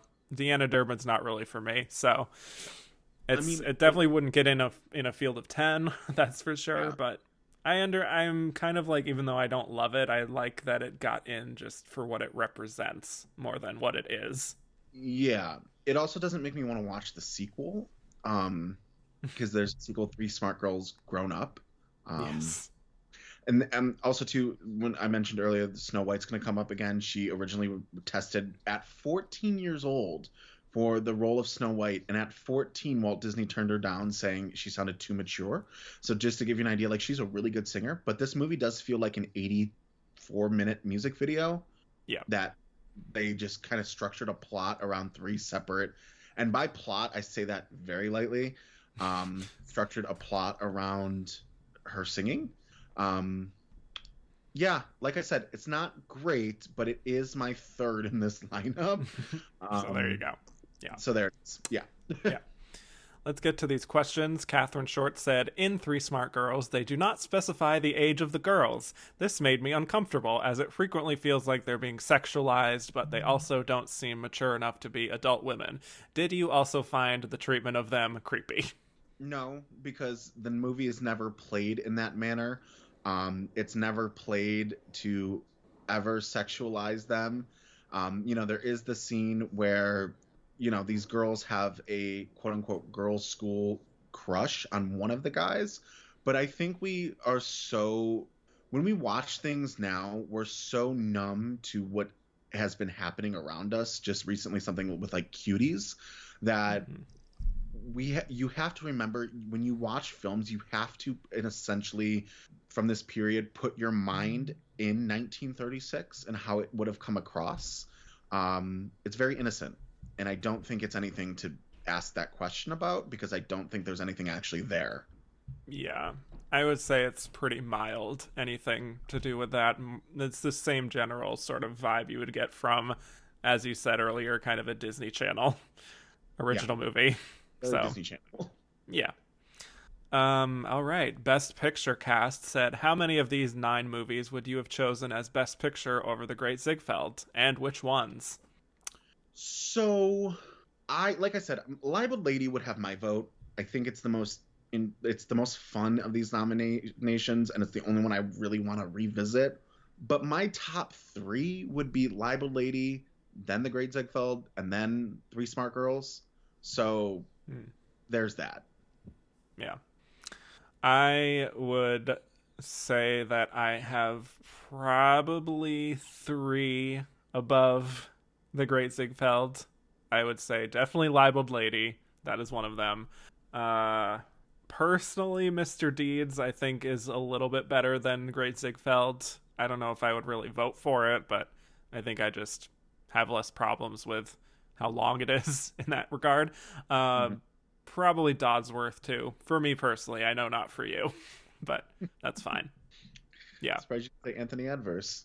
Oh, well, just to troll everybody. Yes.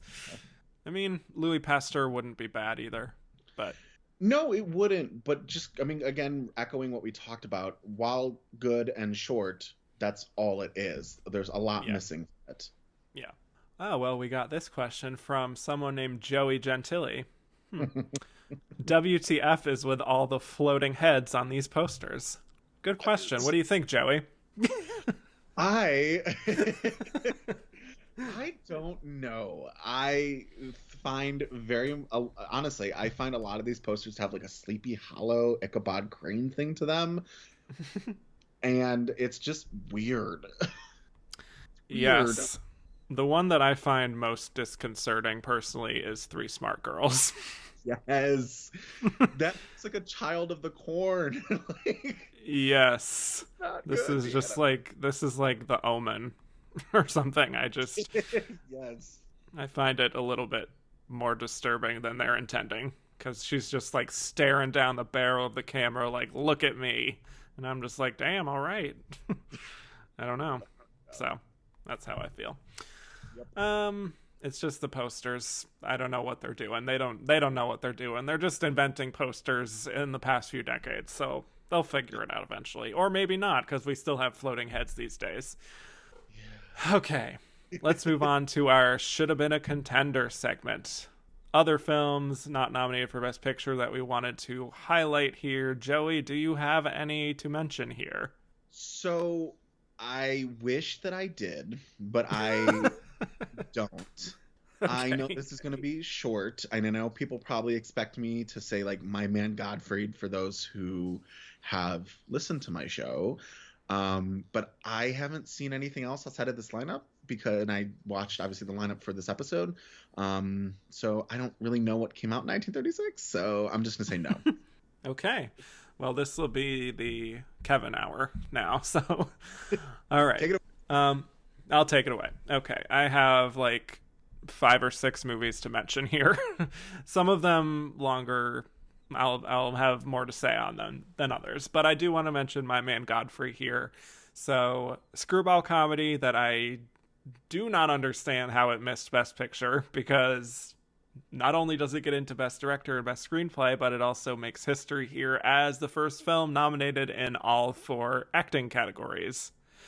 So the support was there, but it just didn't happen in a field of 10, which is so odd to me because this is a great crowd pleaser about social class differences. Carol Lombard is great. William Powell is great. Alice Brady is a lot, but I find her fun in this, a lot more fun here than in Old Chicago. It's just super goofy, super broad. I think this absolutely should have gotten into Best Picture and is probably one of the 5 best. So the fact that it couldn't even crack a field of 10 is just wild to me. So we got multiple questions about My Man Godfrey. Like 3 or 4 people have the exact same question, which, like, read the thread, people. If a question's been asked, you don't have to repeat it.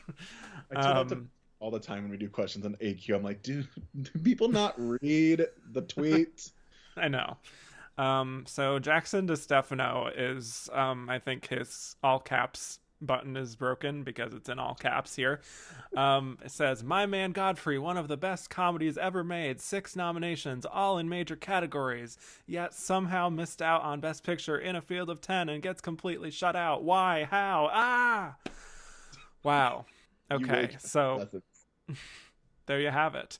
I do not have an answer for you, unfortunately. I think the only thing I can think of, which doesn't even really add up considering Libeled Lady is in the lineup, is that, like, they traditionally haven't rewarded very many straight up comedies in Best Picture for nominations. So that's it. That's all I can really say. Do you have any other thoughts on that? Yeah. Jackson didn't know what a mango looked like the other day on Twitter. So I don't really know if I can trust him on My Man Godfrey as of now. Just going to throw that out there. So I'm just going to note that. Noted. He'll get the shade. He'll get the shade. That's okay. Him. Juan Carlos Ojano, Corey Zimmerman, both asked the same question. Again, I don't really know outside of potential comedy bias. Ronaldo Sosa said, did Academy members think they were voting for My Man Godfrey when they nominated Libeled Lady for Best Picture? Get out First of all, Libeled Lady's great. First of all, they both stand on their own as great comedies. So yeah, that's that. I have a question for you. Okay. But I think I know the answer to this because you've seen My Man Godfrey. I have not. Okay. We've also, for the last 2 hours, been talking about this lineup, so I kind of figure out, I know where you're going with this, but are you taking out Anthony Adverse for My Man Godfrey if you had to take something out? 1,000%. Yeah. I mean, if I'm being honest, I'm just being like, let's not even have a field of 10 this year. Let's just do 5. Let's knock out 5 of these movies. Yeah. Put in My Man Godfrey and keep Libeled Lady for that matter, and we'll be good. Nice. Ronaldo Sosa, why do you think William Powell couldn't pull off the win despite being in the Best Picture winner and another nomination in addition to My Man Godfrey? I think Paul Mooney is traditionally the type of performance that tends to win Best Actor, to be quite frank, because it's a biopic and it's showy and he's transforming, period. Yeah, I mean, as someone who's seen 4 of the 5 Best Actor nominees here, I can't speak on Powell, but I think they have the correct one thus far, so don't know. Yeah. Well, let's breeze through the rest of these real quick. We have Swing Time. This is on the AFI Top 100. It wins Best Original Song for The Way You Look Tonight. Very good song. Many people know this is a Fred Astaire and Ginger Rogers movie, one of their more famous films. I like a lot of the dancing and performance aspects of this film. Ginger Rogers doing it backwards and in heels. So, there's that. But I watched this through TCM on HBO Max, and there's an intro by Jacqueline Stewart where she talks about how Fred Astaire wanted to pay tribute to Bill Bojangles Robinson, who was a tap dancer who did not get the opportunities that Fred Astaire did because of the color of his skin. But then the tribute itself is in the film. Fred Astaire is fully in blackface for like 10 minutes, not only in the performance, but like in the aftermath where he's just like having a dialogue conversation with people. Really uncomfortable and very much like minstrel show kind of a performance, which doesn't actually reflect what Bill Robinson was like as a performer, because he was a lot more traditional and sort of elegant with his performance style. So very hard to look past that. But on the whole, lots of great musical sequences. Hopefully AFI revises their list to maybe not include any overt blackface in their top 100. And that's not me being like, nobody should see this film. I do believe that it should be preserved and given that social context as TCM does. I just don't think it should be hailed as one of the top 100 best films in American cinema when there are just a lot better representations of films like this in general. So that's what I got on that. Modern Times is another film from this year. This was Charlie Chaplin's last performance as the Little Tramp. And it was a rare silent film to come out in 1936 after they had mostly gone out of style. I didn't actually rewatch this because I just didn't have enough time, but I remember seeing this way back in the day and just being really blown away by how much he was able to just communicate visually without words. For those who haven't seen it, it's this take on the modern industrial world that was happening more and more in the 30s, where machines were basically replacing humans, and it put a lot of people out of work. Paulette Goddard is his kind of companion in the film, and it's a cute real relationship there. Very funny, very provocative, thought-provoking, kind of like depicting the man in an interesting way, how it's just like this whole system has screwed over so many people, and it's so bad for the tramp that he actually wants to stay in prison because it's so bad out there in the real world. So getting to some heavy-hitting stuff there that is fun. But I think the reason why it didn't really resonate with the Academy is that silent films just weren't really in style anymore. So that's that. And they're still not. Yeah. Despite Best Picture winner not even 10 years ago, but that was fun. Sure.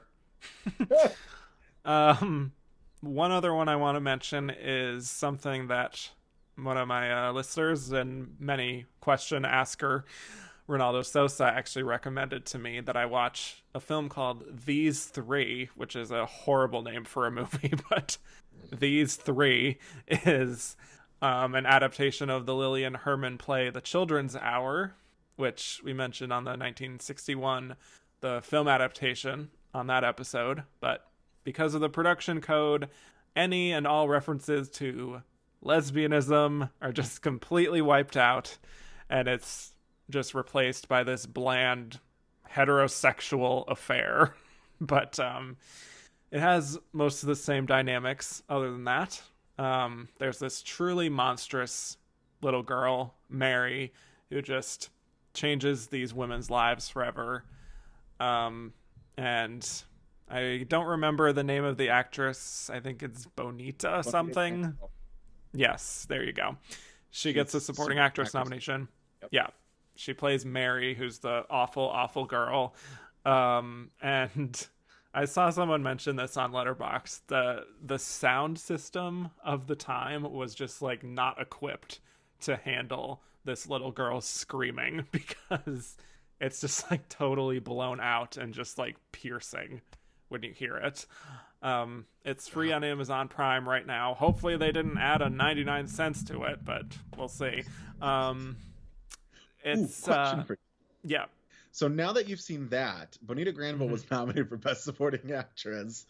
Gail Sonnegaard, Maria Asupunska, Bonita Granville. Who's taking it for you between those three?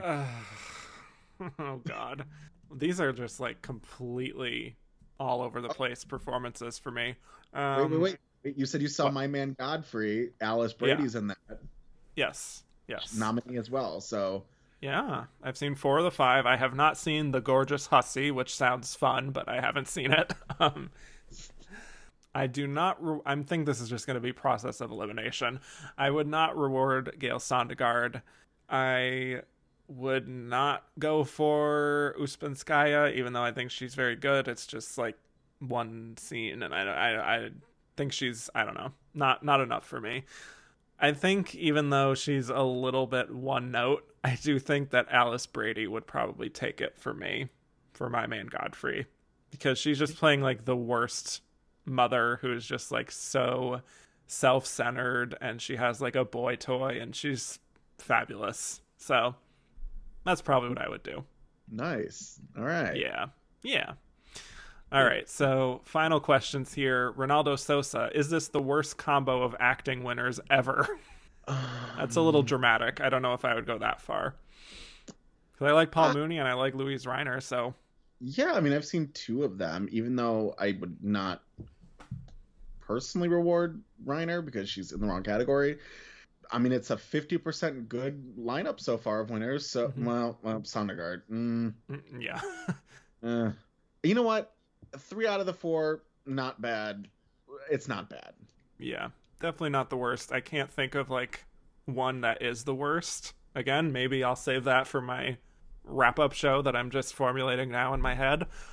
But yeah, and I have seen, I watched Come and Get It for Walter Brennan, and that's not a movie I would recommend by any means, but he's very sturdy as always. So no, not the worst. I think that's it, if you can believe it. Wow, we did it. Yeah, so that's 1936, and when we come back, we will be delivering our verdict as to whether we think The Great Ziegfeld deserved Best Picture, or if The Story of Louis Pasteur deserved it more. Do you know Ziegfeld? No. Oh, I don't want to. I understand he's a horrible person. Horrible? Yes, they say he's a terrible ladies' man. But I suppose that's forgivable. He's surrounded by so many beautiful women. Oh, yeah.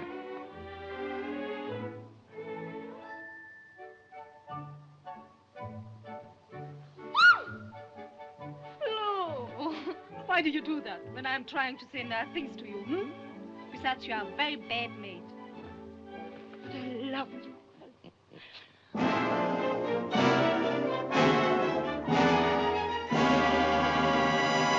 Why didn't you make me a great star? Because I couldn't depend on you as I could. Yes. Well, all right. Depend on her now. Go on, star her. Do anything you like with her. I hate you. As a matter of fact, it should fit you very well. Never mind the sales talk. Just tell me the price. I don't want to buy it, but I'll give you $50 for it, and not a cent more. Miss Bryce, the coat's yours. Stuck again.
And we're back. So now we'll be delivering our verdict as to whether we think The Great Ziegfeld deserved Best Picture or if The Story of Louis Pasteur deserved it more. Joey Gentile, what is your verdict? Great Ziegfeld definitely deserved Best Picture. Here's the thing. Again, said it twice already. Libel Lady would have my personal vote if it were the Joey Gentile movie awards, this is who I nominated, that's who I would give it to. However, thinking as an Oscar voter in 1936, the Oscars made the correct choice here out of all 10 nominees, and especially over these two specifically with Louis Pasteur and the Great Ziegfeld. Great Ziegfeld deserved the win. It is a marvel for the time. They did the correct thing here. And I will co-sign that. I also think the Great Ziegfeld, between the two of them, was the correct Best Picture winner. There's simply more there, and I think it has a lot of really great and stunning moments, both visually and just on a substance level. I think it's very engaging for most of it, even though the performances being so long do certainly drag it down quite often. It's quite engaging and entertaining, and it's a feast for the eyes, so I would go for that. So between all of them, perhaps it wouldn't be my Best Picture winner, but for what they had, they could have done a lot worse. I think we can both agree on that. Yes. So this very much could have gone to Anthony Adverse, Tale of Two Cities. I mean, it was possible. God. Joey, this was fantastic. Thank you so much for joining me for this episode, and thank you for bearing the brunt of all those film adaptations from British text. So thank you. Thank you so much for having me. This honestly was a lot of fun. I'm glad that I finally got to do this. Thank you. Yeah. Appreciate it. Yes, of course. Well, tell people where they can find more of your work on the internet. Yes. So you can amazingly follow my podcast with my amazing co-host, Brandon Stanwyck, at Academy_Queens on Twitter. If you really want to follow me, I don't post that much on my personal, but I can get some fun things going at times, at Joey Gentile, Gentile 1992 on Twitter. If you really love me, you can send me money on Venmo at Joey-Gentile-2. Because Mama loves a good check, and or you can find us on Patreon as well with Academy Queens. We do 2 bonus episodes a month where you get to vote for one of them. We present you with others, exclusive bonus content like interviews with Oscar nominees like Leslie Ann Warren, Penelope Milford, Meg Tilly. A lot of good times there. Come check us out. I'm fun. I'm fun. Yes, I highly recommend their Patreon. If you haven't listened to the podcast, it is a must listen, as I said at the beginning. I'm even on an episode, so yeah, it's a good time. All right, and you can find me on Twitter at Kevin_Jacobson. The show is at Oscar Runner Up. Rate, review, and subscribe if you haven't already. And you can go to my Patreon, patreon.com/andtherunnerup where you can find even more bonus episodes, including Joey here talking Crouching Tiger, Hidden Dragon. So, once again, thank you very much, Joey. Thank you. Appreciate it. And I will bid you all adieu.